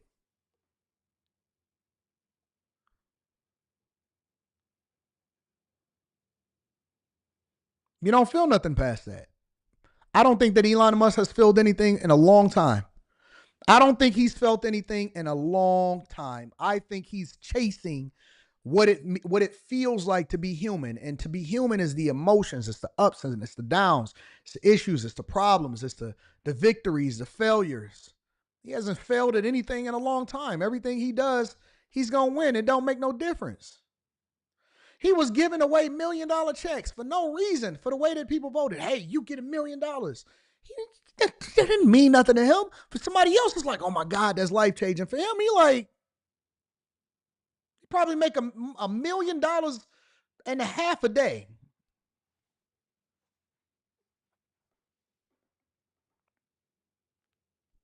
You gotta feel it, y'all. You gotta see it for yourself. You gotta feel it. You got to be able to get past all the little petty stuff. You're not arguing about petty stuff when you're making $40,000 to $50,000 a month consistently over a 2-3. That's the whole mindset behind what Kevin Samuels was trying to explain to people about a high value man. A high value man is not just money. It's the value that he adds into the group. It's his network. It's his ability to consistently generate a certain amount of money over a longer period of time, because he's not going to have the same mindset as a guy that got it at one time or got it in a flurry or got it and couldn't sustain it, couldn't invest in it, couldn't create an environment for other people to thrive, couldn't hire people. High value man and how people are describing it today is completely different than what Kevin Samuels was trying to explain to people, but people can't visualize it because they're so caught up in their day-to-day dealings and their day-to-day issues that they're dealing with on a regular basis. You can't fathom the idea of what you would be able to do. You can't fathom the feeling of not having to deal with the nonsense or getting into a stupid petty argument with your baby mama. Listen. You know what it feels like? I'm sorry I'm going on a little rant right here, but I'm just tell y'all the honest to God truth. Do you know what it feels like to hear somebody complain about something petty when you're making millions and millions of dollars every single year consistently? It's dumb. You don't have those type of arguments when you dealing with, you know what you lean into? You know what? You're just so spoiled. You so spoiled. Your girl is going to find things to have first world problems about. They're going to be leaning into their emotions. They're going to cry for no reason over perimenopause. Because it's not the same as getting into an argument with your girl because you're dusty or, whatever. The arguments ain't the same. You're not going to have the same issues. The issues are going to be different. You know what your girl, listen, I want you to experience your girl telling you, you're not hearing my emotions because I was never in it for the money in the first place. Honest to God, you don't even know what a chick, her emotional instability is until you get to a point in your life where they don't worry about money and they're sitting there having conversations with you about their emotional state of being.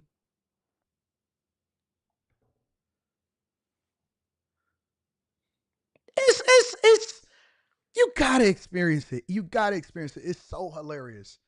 It's so hilarious. It is so funny. And the biggest thing for me, and I'm sorry if you're watching this right now, Rita. The biggest thing for me is I be trying not to laugh. I be trying not to laugh. Yeah, I feel you, babe.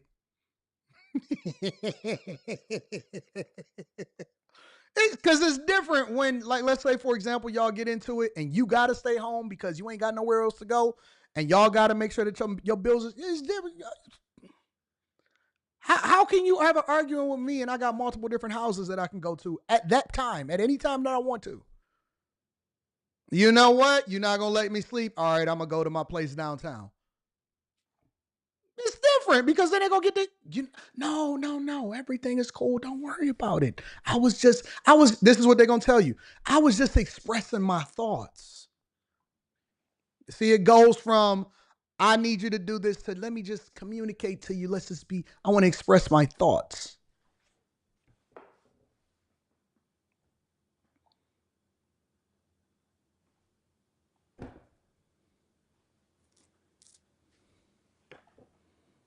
Y'all don't want me to start having no real talk. Y'all don't want me to have real talk with y'all. Y'all don't want me to have real talk with y'all.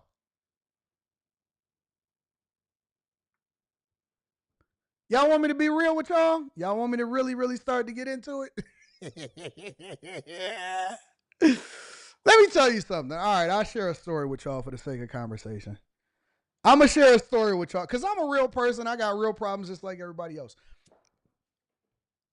I'm working the other day. We have a little bit of a disagreement. It's never an argument. Just the honest to God truth. It's never an argument. It's always it's a difference of opinion. It's a disagreement, right? So we going back and forth. I said, you know what? I don't have to deal with this. I'm going to go ahead and get in the car and I'm going to go to my other place. And she says, oh, no, you're not. And I say, oh, yes, I am. So I jump in the 911. This is the honest to God on my father's grave truth. I jump in my 911. I put it in sport mode, get in the car, take off. Next thing you know, I see a Cybertruck behind me. And I said, that's not the Cybertruck that I own, is it? Next thing you know, I see my phone going off because, I got the Apple CarPlay on. Rita pops up. I said, what's up? Hey, what's going on? What are you doing? I'm right behind you. I told you wasn't going anywhere. Wherever you go, I'm going.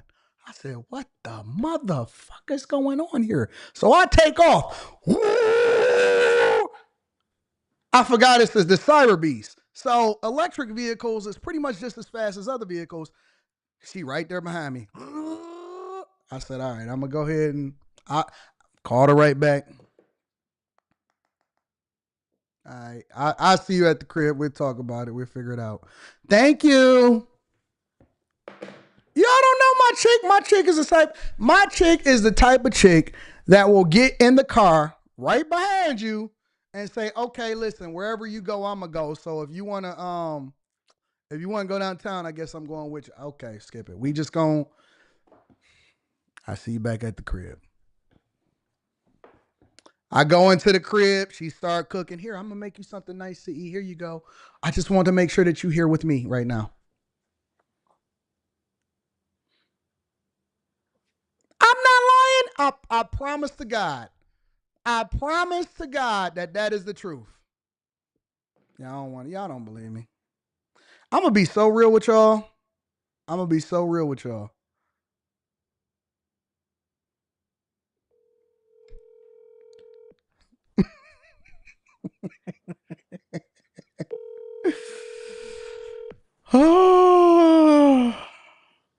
Hello? Hey, you busy?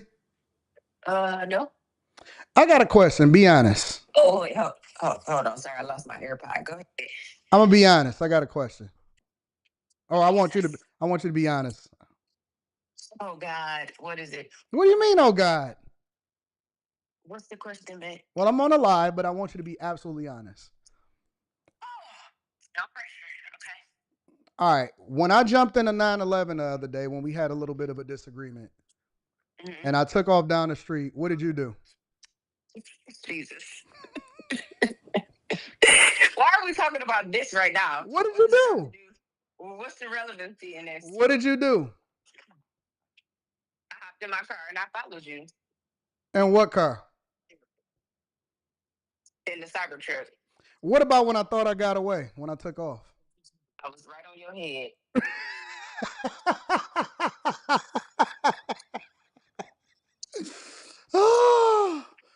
When I pulled over, what did you do? Got in front of you so you couldn't drive away. Bye. Bye. I ain't lying. I'm not lying. I'm not lying. I'm not lying. I am so honest to God serious. This is real life. This is listen. I pull over. Listen, I go back. I pull over. She gonna pull it. She pulled over, but she parked the car in front of my car to the side, so I couldn't leave no more. I just went ahead and just conceded. I said, you know what? You win. You win. You got me. I'm here. I'm here. And it made me something to eat. I said, all right, I got it. You got it.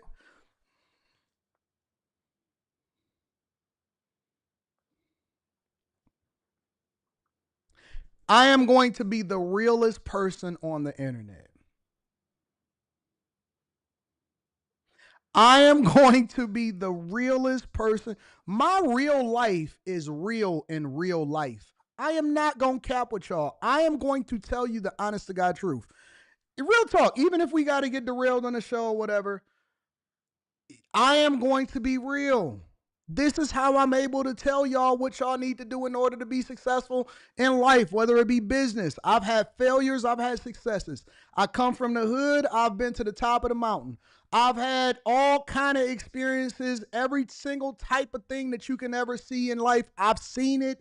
I've done it. I've been there and back 3 times. I've lived 3 lifetimes. Honest to God, I swear to God on everything. I've lived 3 lifetimes. I know exactly what you're going through when you're going through it. You can't tell me nothing that I ain't never seen, experienced all kind of them. I done seen it all. I've seen it all. I'm telling you, you think I haven't because you see this shirt, you see this studio, you see this beautiful life, and it is absolutely gorgeous. But I'm telling you, in order to get here, I had to go through some shit. I seen it in real life.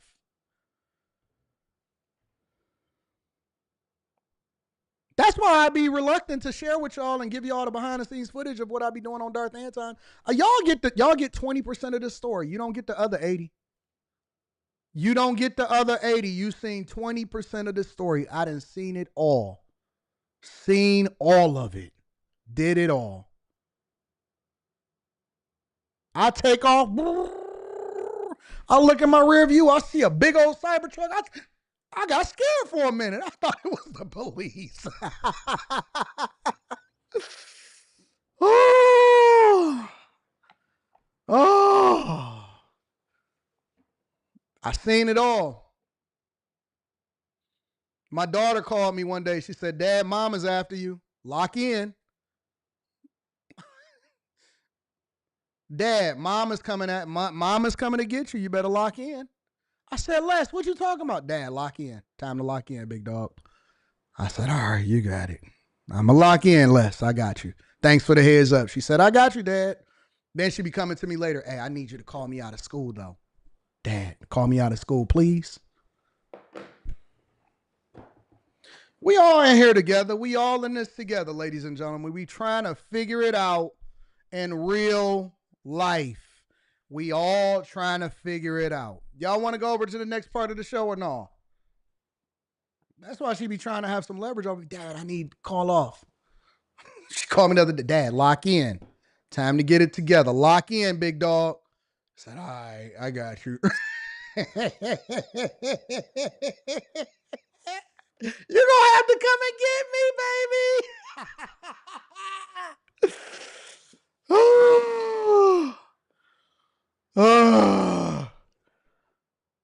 Oh, man. Life is so good. Anyways, make sure you hit a like for the algorithm, subscribe to the channel, and turn on your notifications. Stories by AD. Chris Cunningham says, from a mob perspective, Russia is getting paid too. I wouldn't doubt it. Master Irrigation says, for all of the people saying Elon did something wrong, believing Democrat Party is stupid. Shout out to you. Changing Narrative says, AD, what up, though? I'm from the D as well, my guy. I love the content. I do Christian rap. Wanted to send you a song or two to listen to on some downtime. Keep up the good work. I support you, bro. Shout out to Changing Narrative. Email it to me. Somebody put my email inside of the chat. Tesla board tweeted that it was false. I doubt it. I think that it was probably real. Sometimes you got to read between the lines. Buddy 305 Love says the board has been trying to replace Musk for years. This is not breaking news. Last time they tried, he was when he started SpaceX. Jerome Gray says conservatives will never buy electric cars. It's too late. Liberals won't support them either. Sypho says, look at the news anchor smirk. That's the devil. And he lost his child to the woke virus. Mr. Youngblood City says, good point. I struggle talking to people because they don't understand what it means to be driven. Once you understand how to make money, the new goal is to see how far you can push your accomplishments. Facts. Latrell M says, Anton, please clip this up. You cooking, bro? I got you. Mr. Robinson says, question, do you start living your life when you don't have as much money, or only when you worked and earned enough money when you can start living? I think that you should be able to live your life either way. You just don't have to spend a lot of money doing it. It's a lot of things that you can do without spending a lot of money. It's a lot of places you can go and visit. Anton, as a 27-year-old blue-collar man, what can I do to better myself? There's times I wish I could elevate the people that care about me. Focus 100% on you. You cannot focus anything as a 27-year-old on anybody else. You don't even start to think about other people until you at least 35, 36. Focus. Don't take people with you. Just live it. Blink twice if you need us to come and get you, AD.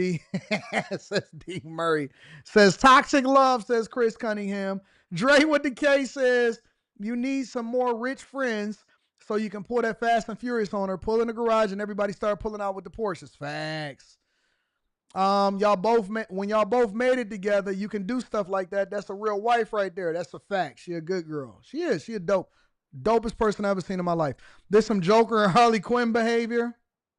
That's us in real life. That's literally us in real life. AD, you sound like you and Rita was in the Fast and Furious. It's not Anton Daniels. It's Anton. That's a fact. And you know what the funny thing is? She'll kill over me too. Forget the critique. The Kardashians or some multi-billion-dollar network recorded a reality show on AD and his life stories about AD. It would be insane. I'm telling you, you don't want to see the behind the scenes. You don't want to see the behind the scenes. I'm toxic. When I met you in person, I knew you were a real dude off the back. Many who haven't met you in person don't know you solid. Keep doing your thing. Shout out to Greatness to Work. I appreciate you, big dog. Make sure you hit a like for the algorithm. Subscribe to the channel and turn on your notifications. All right, y'all. Let's get back to business. Let's refocus. Trump. Right? Trump did an ABC interview with an anchor, his first time doing an interview. And I want to play a little bit of that because I wasn't able to actually see the full thing.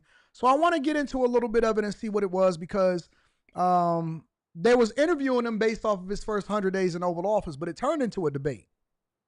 This is an ABC News special from inside the White House. When you step to the economy up for this, so it is an Oval Office for a great opportunity. This is the Resolute desk, which is really something very spectacular. There's nothing quite like it. And they give you a choice of about 7 different desks, but this is the one I chose. Ronald Reagan had it, FDR had it, a few people had it, but I found it to be the most beautiful. It is amazing. This is an amazing space, and amazing maybe architecturally, wonderful, but amazing for what it represents. It represents the U.S., and if properly used, a lot of good things can happen. I see Ronald Reagan over there. Yeah, Ronald Reagan. Right to your left. Being in the No, I don't want to do the interview part. I just want to get straight to the talking. Democrats a little through the complaint race back. I think it's a big incident. He is the most significant. It's special. 100 days into your second term. So what's the one thing, just one thing, that you think is the most significant thing you've done so far in these 100 days? Well, I think maybe the border is the most significant because our country was really going bad. They were allowing people to come in from prisons, as you know, and you've heard me say it, but you've heard a lot of people say it. Prisons, mental institutions, gang members, murderers. We had many murderers, 11,888, they think. Some murdered more than one person. You know the whole full number. Thank God we got a president that's more coherent than the last one. So you had murderers coming in, you had everybody coming in, and not just South America, from all over the world. They were emptying their prisons into our country. And now it's totally closed down. And you've seen just yesterday, they announced 99.9%. Nobody thought that could happen. And it happened quickly, very quickly. And I think that's very significant. But we're doing other things that are very significant. Results will take a little bit longer because it's one of those, it's complicated. It's many years of trading abuse. We've been abused by other countries for years and years. They laughed at us. They thought we were stupid people. And we're fixing it. And I think that's going to be very, very important. But I have a lot of ground to cover. Yeah, I would really say that the border is so important. Just and can't we'll get there. let that Immigration, happen. huge, Yeah. and we're going to get there. But I want to start with the economy, the number one issue for so many people, for just about everybody. It's one of the main reasons that you're back in this office. And now we have this trade. Why do they just skip over the border like it's not a big deal? Why do they skip over the fact that the border was one of the biggest problems that we experienced over the last 4 years, where they told everybody to lock in place? Our Kamala Harris and Joe Biden acted like we needed to actually pass a bill in Congress or some kind of reconciliation in Congress in order for them to get funding to stop people from coming over in the border and enforcing the laws that we already had on the books. Kamala Harris campaigned and she ran around and kept saying that we needed a bill, and Biden too, that we needed a bill. We got to get Congress involved to get people to stop from coming over here illegally, when in reality they were funding them for coming over here illegally. Why do we keep skipping over that like that's not a big deal? He literally made them look stupid by enforcing the laws that are already on the books, and we didn't have to pass any new bills in Congress to do it. Why do we try to act like we don't want to give Trump credit for that? We got to start giving people their flowers at the same time that we trying to hold them accountable. We just skip over that like it's not a big deal. War with China that Moody's and other analysts say is going to cost American families thousands of more dollars per year. And there is a lot of concern out there. People are worried. Even some people who voted for you saying, I didn't sign up for this. So how do you answer those concerns? Well, they did sign up for it, actually, and this is what I campaigned on. I said that we've been abused by other countries at levels that nobody's ever seen before. We were losing $3 to $5 billion a day on trade. We were losing $1.5 trillion to $2 trillion a year, not sustainable. They were taking advantage of us like they've never. I could have left it that way, and at some point there would have been an implosion like nobody's ever seen. But I said, no, we have to fix it. I've wanted to do this for many years. I had the best economy during my first term. We had a tremendous economy, tremendous success. And we did tremendous numbers of tariffs we took in a lot of money from tariffs, China in particular, hundreds of billions of dollars in tariffs. We had no inflation, as you know. We had an incredible economy. We're given credit for a great economy. But I said, we have to fix this. Otherwise, it's just not self-sustaining. Well, one of the things you ran on was you'd said you'd bring prices down on day one, and that it would happen fast, and that it would happen fast. I have. Most economists will tell you that tariffs will raise prices. So don't your tariffs cut against that promise you made to bring prices down? No, because I had massive tariffs on China, if you remember, in my first term, and we had essentially no inflation, like around 1% inflation, which is like a perfect number. And then when Biden took over, it went through the roof. It went to probably the worst inflation we've ever had. I mean, we had an inflation nightmare. Now, if you look at what's... And that's a fact. Nobody wants to say that inflation. What is inflation at right now? Let me look it up. Happening now. We're only there for 100 days, as you say.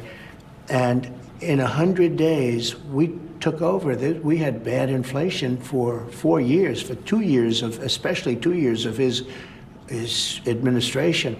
I would say record-setting like we've never seen. They say 48 years, the worst right in 48 now, years. inflation is it was at much worse than that. 2.3% inflation. The current U.S. inflation rate is at 2.3% within the first 100 days. Nobody talks about it, though. Everything is so bad. Prices is down. Inflation is low. And it's at 2.3%. That's one of the reasons why the Fed needs to lower interest rates so we can actually lend more cheap money since inflation is down. One of the reasons why the Fed raised rates so much was to tamp down inflation during the Biden administration. Well, now that inflation is only at 2.3%, we actually need to loosen up money so that we can have lending at a lower rate because we're not fighting against high inflation anymore. Trump did that. Right. So now if you look at what's happened, energy is down. Gasoline hit $1.98 in a few states during the last couple of days. It was $3.50 and $4 and $4.50. But gasoline is way down. When I took over, you remember the big thing with eggs. They hit me the first week. Eggs, like it was my fault. I said, I didn't cause this problem. This problem was caused by Biden. What's the problem with eggs? And they said, they've doubled. And well, eggs are down 87% since I got involved. A lot of that is and by the way, flu, and there right? were plenty of eggs for Easter, which we just went through. There were plenty of eggs for Easter. They were saying you won't have enough eggs for Easter. My secretary did a fantastic job on eggs. Groceries are down. Everything's down. Okay. Interest rates are the same. Interest rates should be down, but we have a Federal Reserve that wants to be stubborn. They want to be cute. We'll get to that. A couple of Somebody said said, what struck me. source You am I said- using? I'm using the Y charts. Literally, you can go on to Google, type in U.S. inflation. It'll tell you based off of Bloomberg, Reuters, the AP News, Denver Post, and then it'll summarize it for you with AI, and it'll give you an AI overview, and it'll also show you the Y charts that tells you what the U.S. inflation rate monthly analysis is based off of the Consumer Price Index. So go to the Y charts, and then also you can Google it, and it'll give you that AI overview, or you can put it inside of Gemini. I use Gemini for AI a lot, and it'll give you an overview of different sources, and it'll cite its sources and tell you exactly where it got the information from. So inflation right now is at 2.3%, all right? Concerning the tariffs, which economists say are going to raise prices, you said, quote, hang tough. Yeah. It won't be easy. You said that to the American people. Is that what Americans should expect, some hard times? I've said that during my campaign. Look, Henry Johns, you said Rocket bought Mr. Cooper lending. Explain more of what you're talking about. I'm curious as to what you're talking about. won a campaign by a lot. We won all 7 swing states. We won the popular vote by a lot. You know, we had a tremendous campaign. I said all of these things during my campaign. I said, you're going to have a transition period. We've been ripped off by every country all over the world. They're laughing at us. They thought we were stupid people, and we were. And I said, that's not going to happen. We're not going to let that happen. Hard times are ahead? I don't think so. I think great times are ahead. Look, since I came in, gas... Why is this reporter is trying to make a name for himself by interrupting in the middle of what he's saying? Gasoline is down, groceries are down, egg prices are down, many things are down, just about everything. You know, you don't have the drop in fuel and energy and oil like we did. I took it from maybe $3.20, maybe more than that, down into a much lower number. When you have that kind of a drop, you're not going to have inflation. Not now, but it's the tariffs, right? We still have 145% tariffs on China. Your Treasury Secretary said we basically have an embargo on China. Look, you're trying to say something's going to happen, Terry. No, okay, well, nothing's going to happen. You know business. Terry, I want to ask you. I do know business. Yes, so 145% tariffs on China, and that's good. Basically an embargo. They deserve it. It'll raise prices. Is this an interview or is this a debate? I'm trying to understand it. On everything from electronics to clothing to building houses. You don't know that. You don't know whether or not China's going to eat it. That's mathematics. China probably will eat those tariffs, but at 145, they basically can't do much business with the United States. And they were making from... Always leveling up. Rocket took over servicing of Mr. Cooper. I wish I could talk more about that, but that's Stock Club information.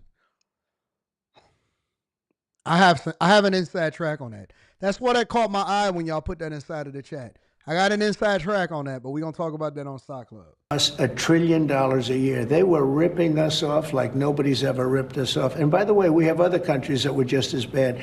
If you look at the European Union, it was terrible what they've done to us. Henry John says they acquired all of Mr. Cooper loans, so now they will be servicing all of those loans. Gosh, I wish I can give y'all some insight on that. All right. I'll give you all a little bit of insight in a minute. We'll talk about it.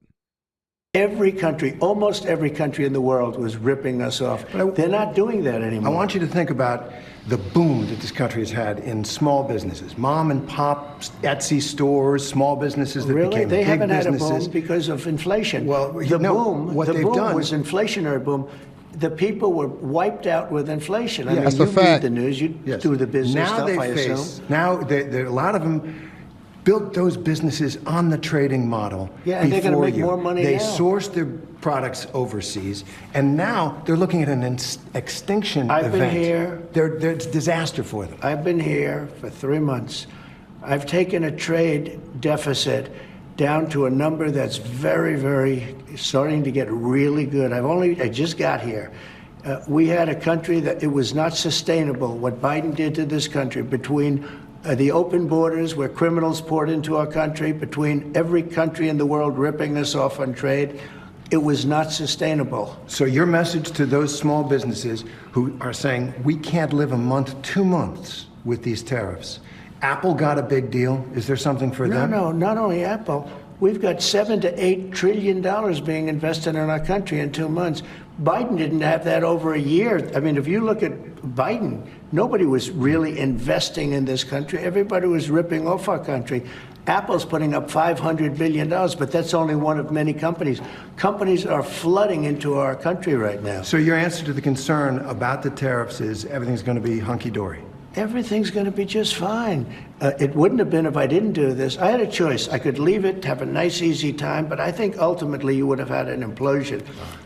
Our country had inflation that was worse than they've ever had it before. You don't mention that. Why don't you mention that? We had the worst inflation probably in the history of our country. We did. People say 48 years. Probably in the history of our country, we had the worst inflation. And people were dying over the inflation, you know. And you know what's so funny? That is absolutely true, because I was on this show and I was documenting and breaking down that inflation was well over 9-10% month over month over month over month over month during the Biden administration. That is a fact. That is 100% a fact. The reason why the Fed started raising rates, the reason why you got, all right, so let me just break it down from this lens. The reason why you guys are facing 7% interest rates on home buying is because the Fed was raising rates to tamp down inflation that was well over 10% in some places, depending on where you live. But everybody forgot about that. That is the reason why you have interest rates why it is, and why you guys are complaining about not being able to buy a home today.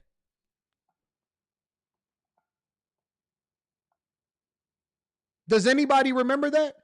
Do you know why you are facing high interest rates today on everything from credit cards to interest rates on the homes that you buy to personal loans to everything, money being tight for you to be lended as a small business? The reason why they raise interest rates, which is one of the things that Trump tamped down, and now that we at 2.3% inflation and falling rapidly every single day, while at the same time taking in billions of dollars every single day from other countries that are paying tariffs and having manufacturing come back to the United States of America, we have multiple different things benefiting the United States of America at the same time. And people are talking about what they are going to experience, and they haven't even experienced yet, but we know what you experienced during the Biden administration. So we could have left things the way that they are. We could have let this whole country continue to implode. We could have let jobs just continue to go off overseas, and we could have let other countries continue to get stronger as a result of it. But he's actually doing something and benefiting America, which is one of the reasons why he keeps telling the Fed to lower rates, because inflation is no longer high.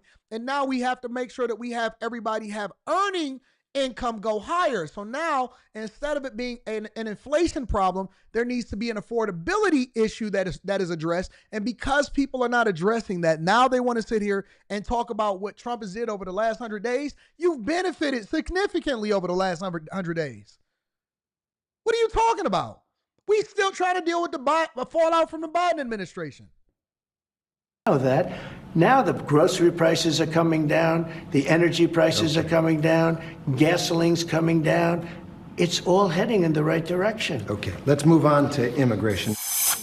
Coming up. Yeah, this is an interesting interview. Very, very interesting. It is an undeniable fact that illegal crossings at the southern border have plummeted, a staggering decline. But there are questions about your methods. All right, y'all can watch the rest of that on ABC if y'all wanted to. I just wanted to get a little bit of a wet my beak a little bit and see what's going on. Make sure you guys hit a like for the algorithm, subscribe to the channel, and turn on your notifications. Let me read a couple of super chats. I love what I do. I love this job. I got the best job in the world. I'm already familiar with what's going on with Mr. Cooper and Rocket. The reason that I'm familiar with what's going on with Mr. Cooper and Rocket and why I'm able to give y'all insight on Stock Club and Block Club from a real estate perspective is because I don't know if I've told everybody this in the public, but I told the bag chasers, I actually showed the bag chasers and stuff like that. But I used to, the job that I just recently retired from, I retired from Flagstar Bank.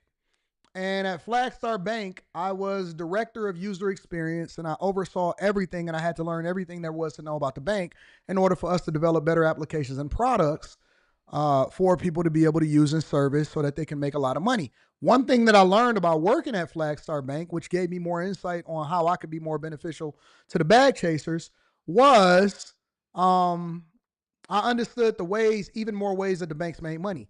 One of the ways that the banks and Flagstar itself generated a lot of revenue was through servicing loans. So we were one of the number one servicer of loans inside of the United States of America. A lot of people don't know that. And we increased our revenue because the amount that we charged, we white labeled the product. How do I know? Because I designed it.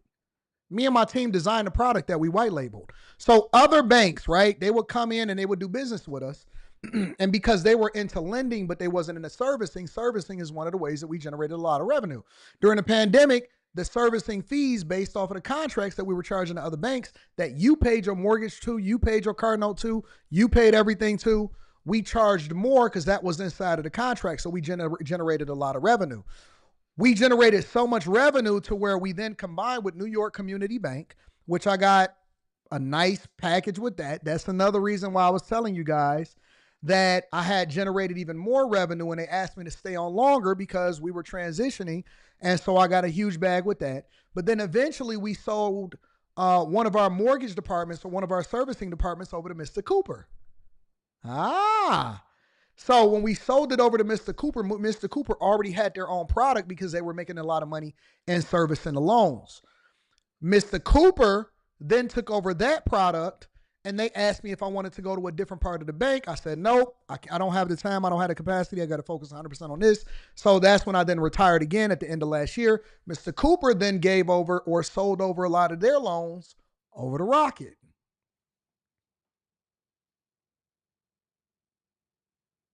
So again, this is why I tell y'all to join a Patreon. I'm already telling y'all stuff that's going to happen before it happens, but I can't talk about it in a public forum until it already takes place because of the agreement that I made in order to get the huge bag that I got before I left at the end of last year.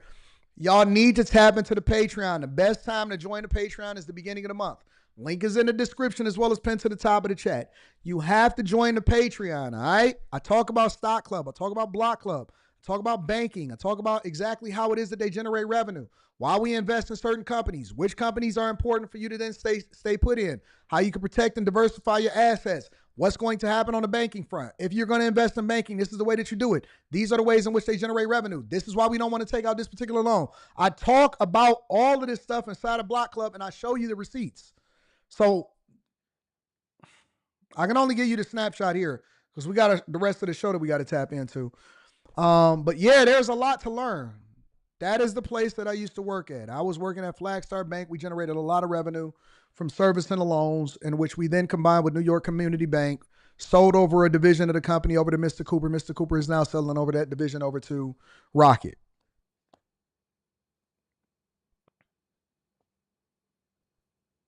See, Des, you get it now. Thanks, AD. Now I know on my loan switched from Flagstar to Mr. Cooper. That's why. And then we rebranded. So I was in charge of the whole rebranding also. So you know how Flagstar used to be the red with the white, like the little burgundy with the white, and then we switched over to yellow and black. Now you know. Now you know. And again, I showed the receipts inside of the Patreon, but I couldn't talk about it because obviously I didn't want to be doxxed while I was there. So it is a lot of people talk about it. Very few people can break it down and tell you about it because they haven't did it. I've been in it in real life. I know it both from the corporate side and from the entrepreneurial side. And you leverage the information that you have and to continue to get to the bag. And I don't reserve anything. I give everything to my chasers. Make sure y'all tab into the Patreon. Link is in the description as well as pinned to the top of the chat. Royal Heart says, what is white labeled? Well, being white labeled means, all right, so you're right. I need to explain that. White labeling means that you take a product. So let's say, for example, in e-commerce. Well, I'm not going to say e-commerce. I'm going to speak to it from the banking side. So let's say, for example, one of the things in user experience that you have to do is you have to be able to determine which parts you're going to customize and which parts you're going to keep generic. The reason that you want to keep it generic as far as the iconography, the look and the feel of it is because you want to be able to rebadge that with somebody else's logo and have them service the loan on your platform. So we had all of the infrastructure to be able to stand this up. We had moved over into the cloud, right?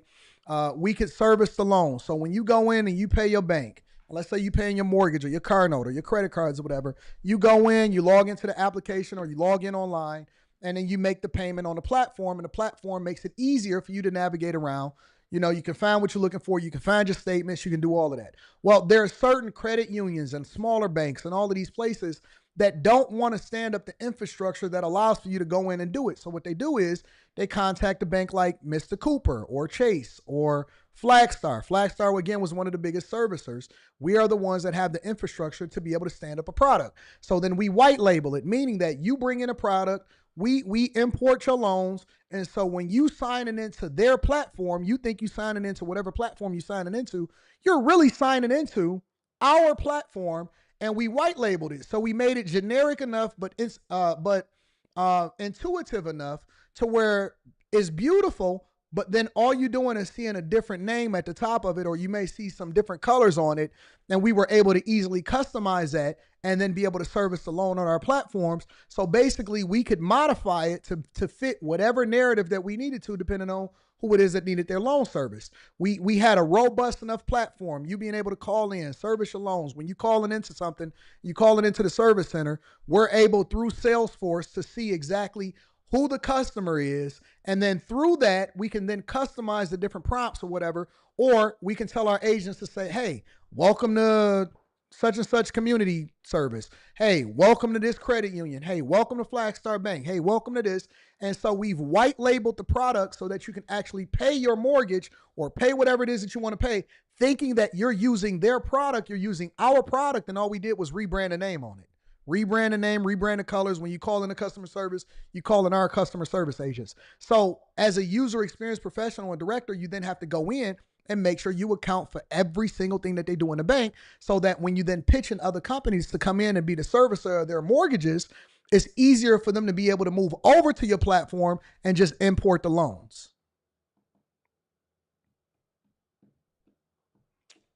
Y'all really do need to join the Patreon, honest to God. You really do need to join the Patreon. If you are not a bag chaser, you will not get this level of information, as well as all of the information you need to make an informed decision, financially, corporate-wise, business-wise, all of that. You genuinely need to join in. Honestly, you really need to join in. All right. A lot of people gatekeep this type of information. I don't gatekeep for my people. A lot of people gatekeep. I don't gatekeep. I give the information. People always talking about generational wealth, or they're black people, or the system. You don't know nothing about what systems is going on. You don't have no clue about what's happening behind the scenes. No clue at all. And I couldn't talk about it publicly, a lot of this stuff, but it informs what I'm telling people on how you need to make a more informed decision on a regular basis. Anyways, make sure I hit a like for the algorithm, subscribe to the channel with turning your notification. Let me read some of these super chats, and then we gonna go over from there. You see, Republicans voted to deport U.S. citizens. I heard Jasmine Crockett talking about that. I haven't dove into it enough, but I can make it a part of tomorrow's show if you guys want me to. The Greatest Black Man One says, first-time donor, big chaser. For a while, do you do 50-50 stocks and bonds or 70-30, or do you use one brokerage account for both? Reading Ben Graham's book, Stock Club. I don't switch up. I don't do 70-30. We have a strategy where we have the 8 things that we look for when we're looking to invest in a company. We take the Magnificent 7 and we take stuff out, we put stuff in. We diversify the portfolio, and then we dollar cost average. So we don't do stocks and bonds. We just do straight stocks, or we do ETFs, or we just follow the S&P 500, or we look for certain companies that we can benefit off of, that we think we think that the policies that's happening in the United States of America is going to benefit the company long-term from a 10-year perspective. So that's how we do it. That's how we long-term investors. I'm glad Trump is back strong enough to carry his podcast. Shout out to Alan Trent. Marcella O says, my business is starting to take off, and my mom is down right now. I just crossed a 6-figure threshold for the first time in my life, and she's trying to guilt me into paying for her wants. Kids and hubs come first. Thoughts? Don't do it. Think about what you just said. She's trying to guilt you to pay for her wants, not her needs. Her wants. Listen, Marcella, you cannot pour out of an empty. You are just starting to build yourself.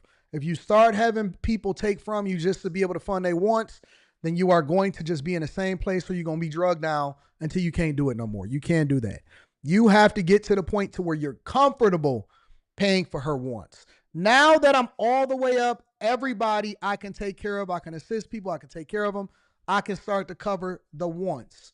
But it wasn't until I got all the way up to where I started to even open myself up to hear requests from other people. What would they do if you wasn't here? Don't you do it. Don't you start covering people's wants. You take care of business. James says, Anton, I appreciate you and pray for more blessings to come, family and friends that pour into you and pour back into them. I hope everyone has a blessed month of May. Shout out to James. Jerome Gray says, what Trump did to drop anything? What has he passed? What policies has he passed to drop inflation? I'm reading it the way that he typed it. All right. Shout out to you. I think I just explained it, but it's okay. P. Shank says, hello, Anton and the Millionaire Morning Show. Poor Legacy in the building says, Barrel of Poor Legacy will be emailing you. All right, cool. Can't wait to get y'all emails. Again, make sure y'all tap into the Patreon. Link is in the description as well as pinned to the top of the chat. Let's move over to Kamala Harris real quick. Cam. What up, Cam? Cam had a speech going against Trump the other day. Let's get into it. This is some of the things that she had to say. Hey. Oh, it's good to be home. I'm already annoyed. That cackling hen. Man, I'm so thankful that I don't have to hear from this chick every day. I am so thankful that I don't have to. She sounds like she's always drunk. I played 1.5 seconds of this, and I already believe that she's drunk. It sounds like she's drunk. Ugh. What did Pusha T say? Ugh. That's what Pusha T said whenever he spit in a verse. And I hit him on the lecture. Ugh. Just look at her. So goofy. Thank you. Oh, hi, I'm Andrea. Hi, everyone. She be on what's she taking, y'all? Thank you all. Thank you.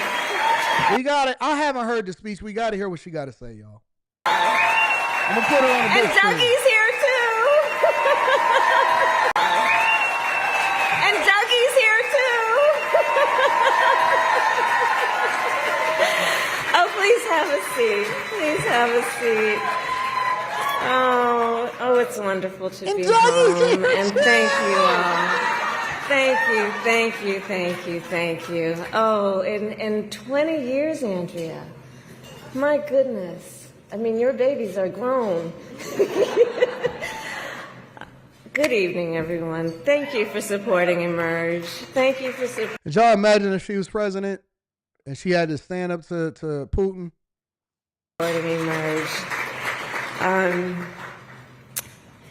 It is so wonderful to be home and to be back with all the leaders who are here and to celebrate this extraordinary organization which is an organization of so many exceptional leaders, those who found the courage to run for office and those who support them. Emerge, I will say something you know. Throughout my entire career in life, I have always believed in the ideals of our nation. The ideals reflected in the Declaration of Independence, that all are created equal and endowed by our Creator with certain inalienable rights. Ideals advanced and affirmed by the service and sacrifice of generations of patriots. The ideals that ground the Constitution of the United States, that here in our country, power ultimately lies not with the wealthy or well-connected, but with all of us, with we the people.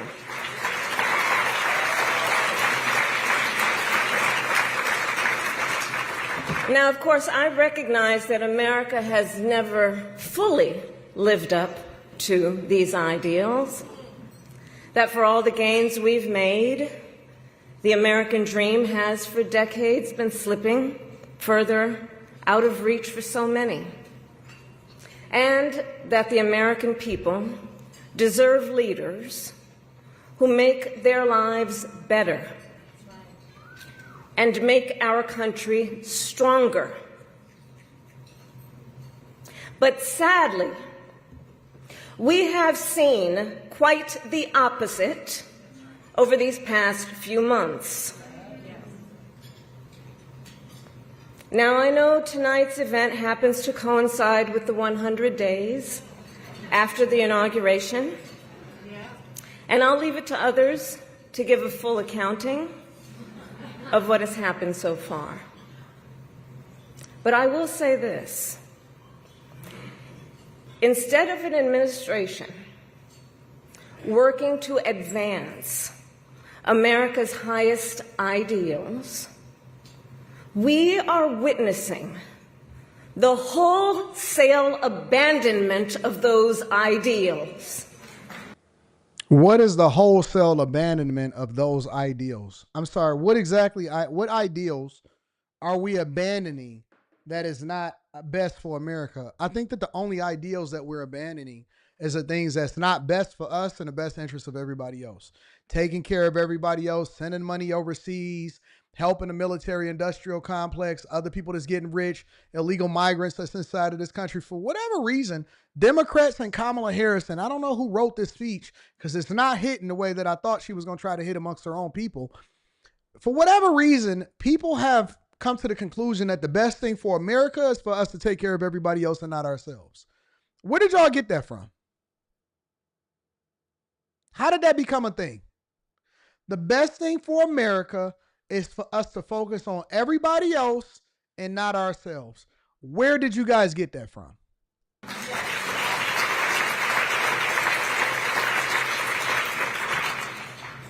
And what we are also seeing in these last 14 weeks is Americans using their voice and showing their courage.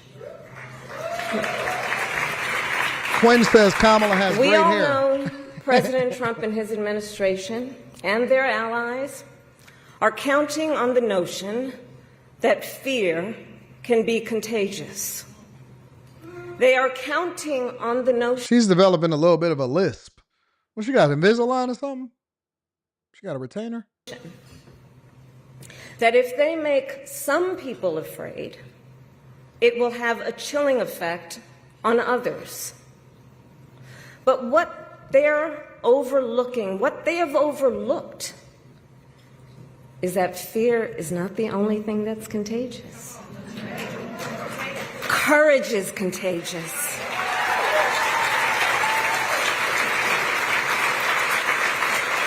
The courage of Americans who are banding together in the face of the greatest man-made economic crisis in modern presidential history. What? Americans across the political spectrum who are declaring that the president's reckless tariffs hurt workers and families by raising the cost of everyday essentials, devastate the retirement accounts that people spent a lifetime paying into, what? And paralyze American businesses, large and small, forcing them to lay off people, what? To stop hiring or pause investment decisions. The courage of Americans we are seeing who are rallying at Social Security offices to protect their hard-earned benefits. Nobody that is receiving Social Security is losing any Social Security benefits. They still lying? The Democrats are still lying to y'all like this? Is this what we doing? This what we got going on in 2025? I wonder if she's going to ever talk about immigration in this. Americans who are speaking out to say, and I wonder how much she it got is paid for not this. Okay to violate court orders. Mass irrigation. We not gotta look okay. at both. To my people that is annoyed at her speech, we have to see both. We can't just report on what's going on with Elon Musk and Donald Trump. If Kamala Harris does a speech, we got to give her equal screen time, guys. Saying it is not okay to detain and disappear American citizens or anyone Matthias. without due Hold process.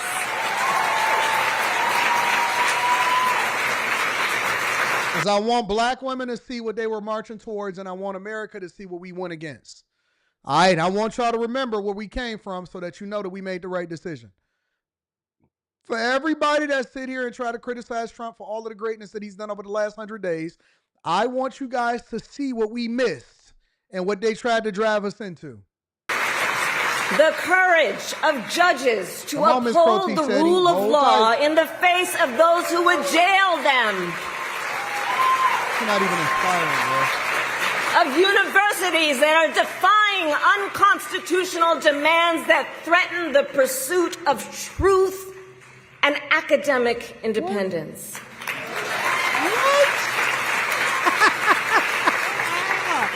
And I will tell you, the courage of all these Americans inspires me. And I have been inspired by the movements like the one in Wisconsin that put Susan Crawford on the Supreme Court.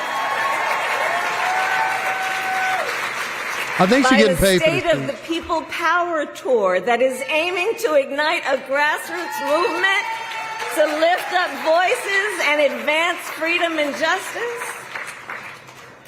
And by leaders across the spectrum, including congressional leaders like Cory Booker, Chris Van Hollen, Chris Murphy, Jazz. All right, we got it. All right, y'all. I tried with everything within me. Make sure you hit a like for the algorithm, subscribe to the channel, and turn on your notifications. I'm going to read a couple of more super chats, and then we're going to go ahead and get into the business aspect of the show. I've been giving y'all, you know what? I think that y'all take this for granted because this show is supposed to be 2 hours, and every single day, every day for the whole year, I've been giving y'all more than 2 hours. And so I think that y'all taking what we doing over here for granted. Rios Family Garden says, hey, Anton, brother, I've been watching you and I thank you for everything. I watch all of the shows and God is working through you for us. Amen, brother. Thank you, Rios Family Garden. And welcome to the show. Thank you for continuing to watch. For the overtime, AD, we appreciate it. Shout out to Miss Crow T. Shetty. Quentin, you'll see him tonight. He says, Kamala is so fine. You on your own on that one, dog. It's Coke. She on powder. And no, I could not deal, says the Big O Show.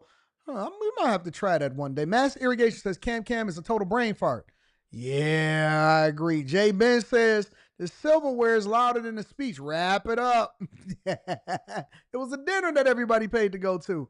392Q says, imagine her giving a 100-day speech. I would have had to mute the TV and put the captions on. Danny Shade says, AD, I'm raising tariffs 200% on you for subjecting us to Cam. Y'all didn't want to hear Cam? Looks like those earrings is back, says Quarter Boy. Oh, my God. Make sure y'all hit a like for the algorithm, subscribe to the channel, and turn on your notifications. All right, y'all. Last thing I want to talk about is tariffs. So the General Motors CEO, Mary Barra, who I personally, I got to get a ladies a little bit of a A little bit of a round of applause. I think that Mary Barra, for the most part, I've seen some mishaps over at General Motors, but I think that she has really, really, really done a good job as a female CEO. I think that she has really done a good job in managing the transition over to EV vehicles, continuing to raise profits, lowering the dealership network to where they don't become interdependent on the automotive industry in order to continue to be profitable, keeping a smaller day supply than our competitors, staying relevant in this new age of technology and continuing to invest in the platform. I have to say that I'm not a fan of female leadership. I'm not a fan of female CEOs. A lot of times they make emotional decisions. I'm not a fan of female preachers. I think that Mary Barra is one of the exceptions, personally. I think that she is absolutely, positively a great CEO, and she has done a phenomenal job as a CEO of General Motors, and she's been a CEO of General Motors for a long time. So, objectively speaking, and again, I'm just going to call it straight down the middle. I'll give my opinion shortly, but objectively speaking, I think that Mary Barra has done a great job as the CEO and continuing to drive profits over at General Motors, as well as navigating through the union strikes and all of that. So she's faced a lot. G Money says, AD, you are pandering to women right now. What transition? They suck. Well, apparently you have not been familiar with the profitable quarters that General Motors has been dealing with for a long time. Apparently you wasn't aware of what happened during the union strike for more wages over both Canada and here in the United States of America. Apparently you're not familiar with all of the things that she's had to do as far as Listen, man, listen. I'm not going to diss her just because she's a woman. How come when you give a woman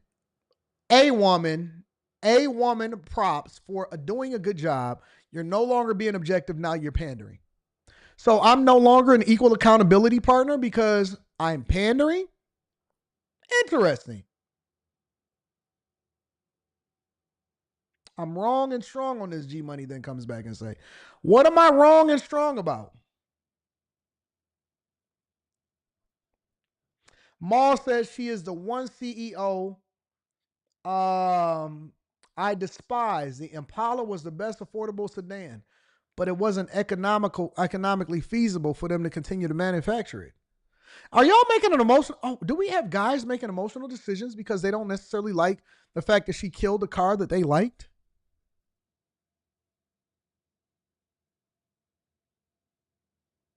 Y'all got to get out of y'all emotions. None of you guys are actually making a logical argument based off of business. You are making an argument based off of the fact that she's a woman.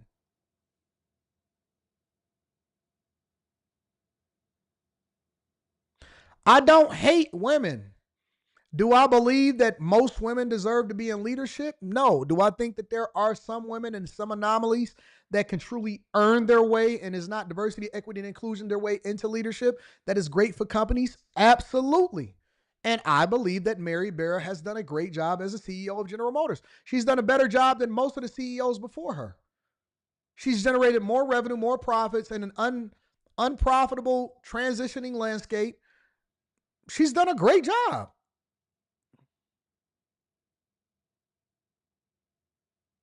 Really? I can't believe y'all this emotional. I can't believe y'all this emotional. So y'all are mad because she's a woman, but you can't necessarily point out any of the things that she's done wrong as a CEO.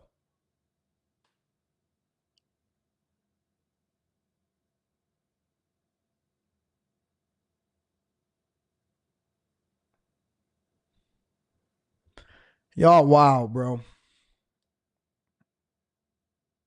Y'all are wild.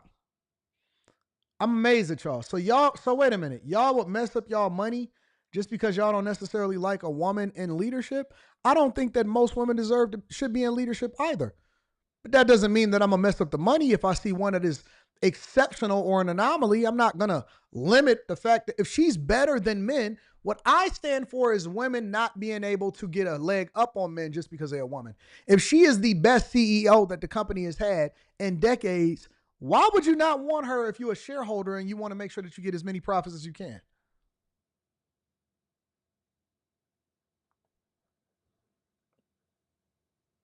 I'm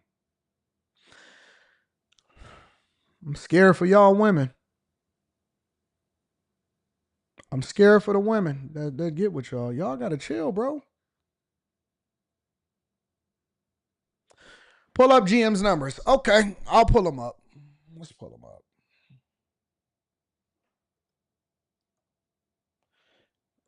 GM profits. Let's do this. GM profits under Mary Barra. See if I can get something popping with that.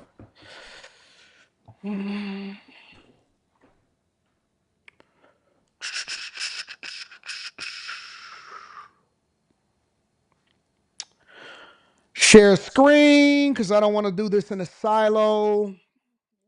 All right. Right now, as of 4 hours ago, Barra's letter, the company now expects to make between $10 and $12.5 billion this year, sharply lower than a record. She did a record $15 billion last year. And even with tariffs, and even with the adjustments to the market, and even with the transition over to EV vehicles, even with the uncertainty between the Trump and the Biden administration, she's still on course to make between 10 and 12.5 billion, and she did for record $15 billion last year. What is it that you don't like about her again?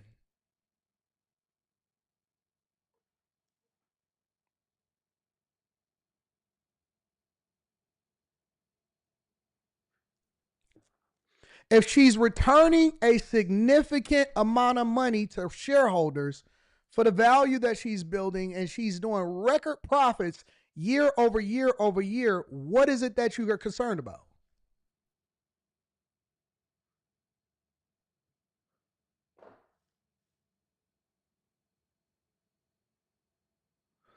General Motors employees wasn't complaining about them profit sharing checks that they was getting, was they? General Motors had the biggest profit sharing checks in Detroit. Bigger than Chrysler, bigger than Ford's. That's the honest to God truth.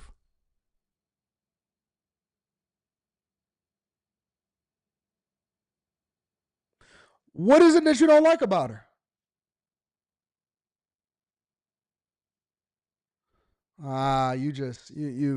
You mad.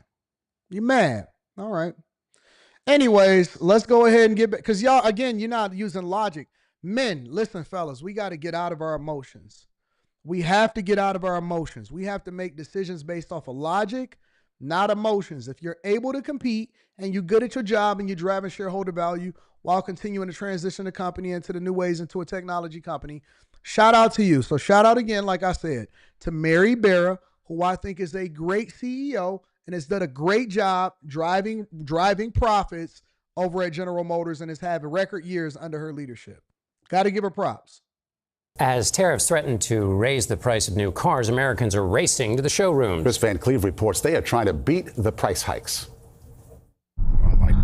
Akio Miller and his wife are accelerating their search for an SUV. It is very smooth drive, too. Test driving a new Hyundai that could soon see a price increase due to a 25% tariff. With everything going on with the up and down. What is a Detroit emotion, G-Money? What is Detroit emotion?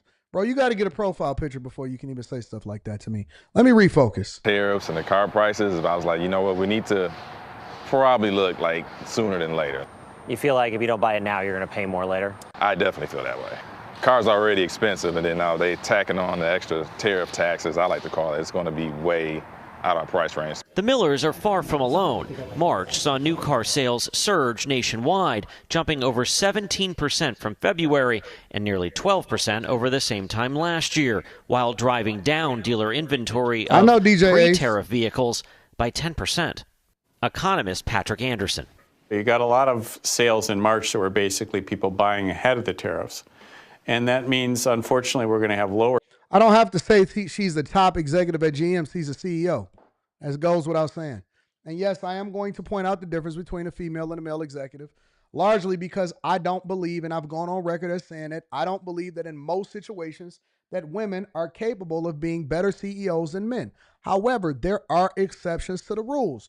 And when a woman does really well, and I don't think that we should limit it based off of merit or based off of gender, I think that if you are good enough to compete against the big boys, if you're willing to forego having children, if you want to continue to run up the bag, if you are going to get your position based off of your record and not based off of diversity, equity, and inclusion, or just because you're a woman, and you can compete, then you should get the job. I don't think we should limit it. I just don't think that we should give them a leg up just because they're a woman. Now, I am going to point out the fact that she is a woman because of what I've previously stated about the fact that I don't think that most women are suited for leadership. But guess what business has? Business only cares about the numbers. We don't care about your feelings. We don't care about your gender. I don't care if you Indian. I don't care if you black. I don't care if you white. I care about whether or not you're returning shareholder value. It's the only thing that matters. The only thing that matters. Or sales later on when those people aren't buying cars that they originally intended to buy. 90% of this car was made in Korea. Seems like a vehicle that would get hit with a significant tariff. Its sticker price right now is almost $51,000. Would that go up? No doubt it would go up. The question is to how much it would go up. Well, that's why Hyundai is now expanding their manufacturing capacity here in the United States of America so that they don't have to pay tariffs. And that's where the American jobs are coming from. That unknown led to a record March for George Glassman's Subaru, Hyundai, Kia, and Mitsubishi dealerships in suburban Detroit. We've stocked up in anticipation of higher prices. How long do you think then, after tariffs would go into effect, that you would start seeing that ripple into your costs and ultimately what people pay? It'd be immediate. I don't think there's any doubt about it. So, cars are selling and they're moving off the dealership lots at a record amount. And here's Mary Barra specifically speaking about what is going on and what adjustments General Motors is going to make. And then I'll give you my thoughts on whether or not I hate her again or not, right? Welcome back. General Motors this morning cutting its outlook for 2025 because of a $4 to $5 billion dent in profits over tariffs. In the company's shareholders' letter, the company writes, quote, incorporating the positive impact of the administration's action this week, we are updating our full-year adjusted EBIT guidance to a range of $10 to $12.5 billion, including a current tariff exposure of $4 to $5 billion. General Motors reported strong earnings earlier this week, but withdrew prior guidance and pushed the investor call back until this morning as a result of uncertainty over tariffs. We did get some clarity earlier in the week on Tuesday when President Trump signed a pair of executive actions relieving domestic car makers from paying stacked tariffs. Joining me now with more on all of this is the CEO of General Motors, Mary Barra. Mary, it's great to have you this morning. Thanks so much for spending the time. I might order me a ZR1. I like that Corvette. I can't keep ordering all of these cars.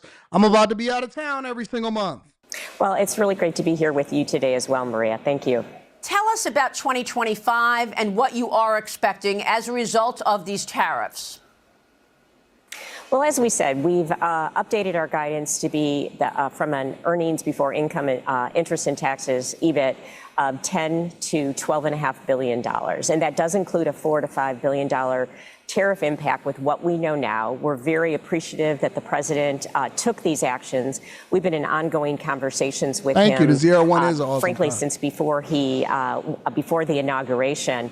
And the administration has really taken the time to understand the auto industry, understand the U.S. auto industry, and the complex supply chain, the capital intensive nature of our business. And so we're really appreciative that he is taking these steps because we're very aligned on the mission to have a strong manufacturing base, have a strong automotive industry in this country, and to make sure that we have a level playing field around the globe. So we're aligned from that perspective, and we really appreciate the clarity that you had also talked about that is going to allow us to continue invest and grow our investment in this country.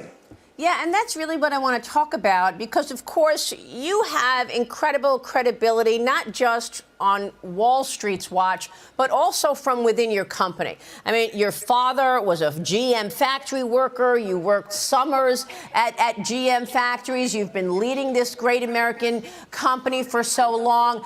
Have you ever seen a period in your time here in this business and as a student of this? So how don't y'all think that she qualified to be the CEO of the company? She's been groomed for the position since she was a little kid. Industry as what you've seen recently in terms of how tough it's been? Well, thank you so much. I am super proud that I followed in my father's footsteps, and together the two of us have over 85 years with this company. And I did grow up in manufacturing, and so it's near and dear to my heart. I think what we're seeing, though, is a shift that is necessary because for decades we've not have had a level playing field. So with the clarity that we received on Tuesday, and that's why we waited to have this call, because we wanted to have that be official so we could update our guidance. And we're going to work because, as you well know, what the announcements made, they expire, parts of them expire over the next 2 years. But now we're really focused on what we're going to do to grow our manufacturing in this country and build on the fact that we already have more employees in this country than anyone else. We have 50 manufacturing facilities that include 19 assembly plants. And so we're going to continue to build on that and support the 1 million people in this country that depend on General Motors, our employees, our dealers, and our suppliers. But at the same time, Mary, at the end of the day, you are facing a $4 to $5 billion hit to earnings because of tariffs. You may have the clarity that you don't have stacked tariffs anymore, with tariffs everywhere from, the auto parts to the aluminum and steel, et cetera. But you are facing these tariffs. So something's got to give. What are you doing to offset this? Are you going to raise prices? Are you going to eat the cost? Are you going to change something? Are you going to cut into the EV production? What's the plan?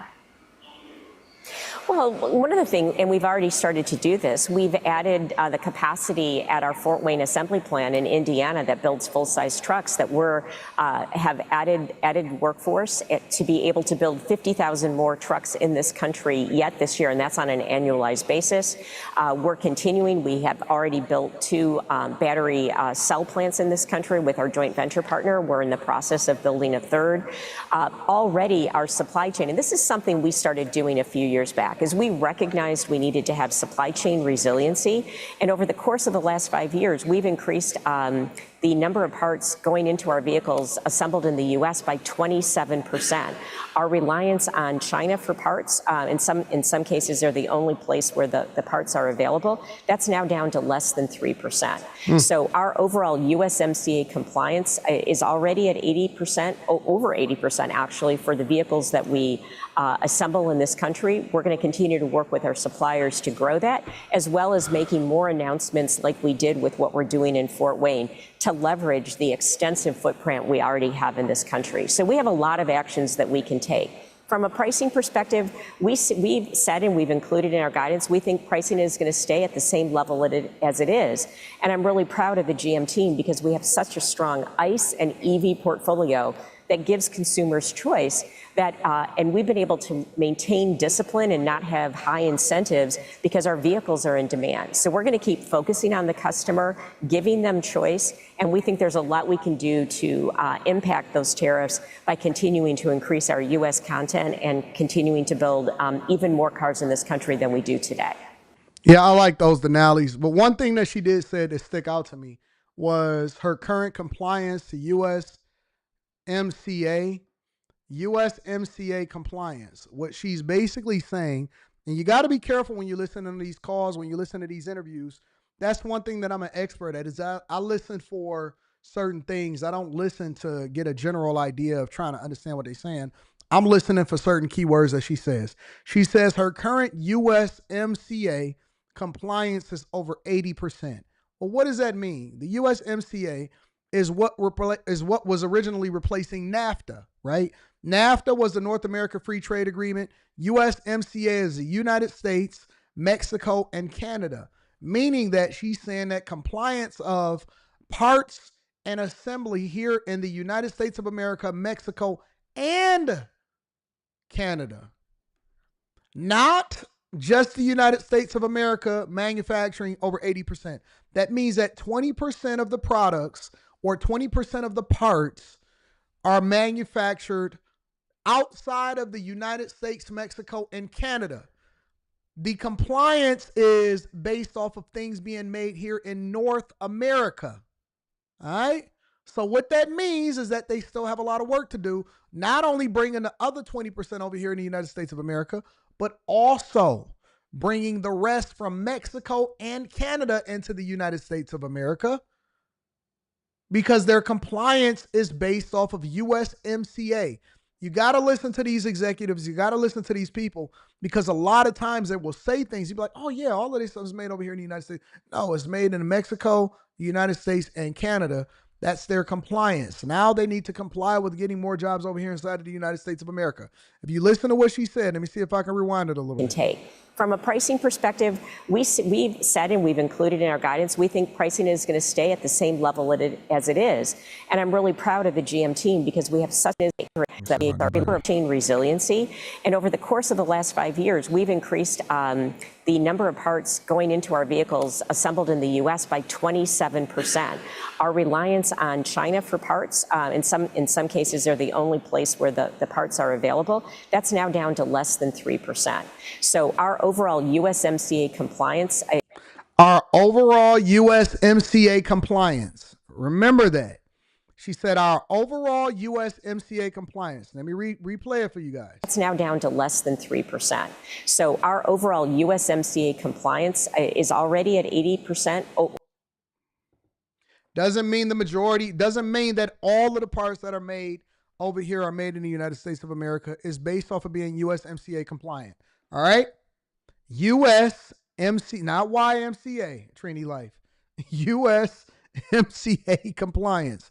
They say these words and they are trained to communicate the way that they are so that it makes it seems good to the United States of America. But to shareholders, we hear a completely different thing. To people that are looking to invest in a company, we think about it from a completely different conversation. That's why it was important for Trump to renegotiate the U.S. or to renegotiate NAFTA into the USMCA, and then also get more favorable terms, while at the same time levying tariffs to incentivize companies to bring more parts here to the United States of America. All right? That's why China was moving all of their manufacturing over to Mexico, so that they can circumvent the tariffs that were being levied against them. But you can't finesse us through Mexico and think that we're going to be compliant with what you got going on. Nope, we're not doing it. We're not doing it. And the fact that they are able to absorb means that they already were having a decent sized margin of what they were charging people over there. And so now you need to bring your stuff over here, and then we'll still continue to pay the same prices. They're saying that they're not increasing prices. They are going to keep pricing the exact same, and they'll just revise down guidance. But I'm sure that they'll find a saving somewhere. Make sure y'all hit a like for the algorithm. Subscribe to the channel and turn on your notifications. Let me read a few more super chats, and then I'm going to get y'all up out of here for the day. Y'all heard my crazy stories?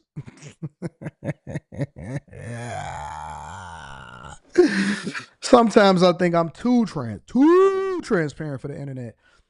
Just because you don't like her politics doesn't mean you can't like her face. Hate.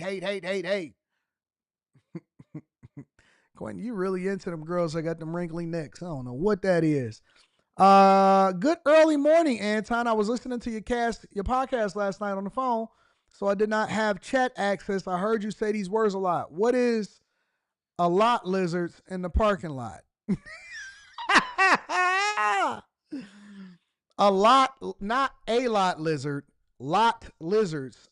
A means one, but lot lizards are prostitutes that hang out as truck stops that try to get men to pay them money to come and sleep with them inside of their truck that they deliver in. That's what a lot lizard is. Not a lot lizard. Lot lizards, that means that they are in the parking lot. We call them lizards because and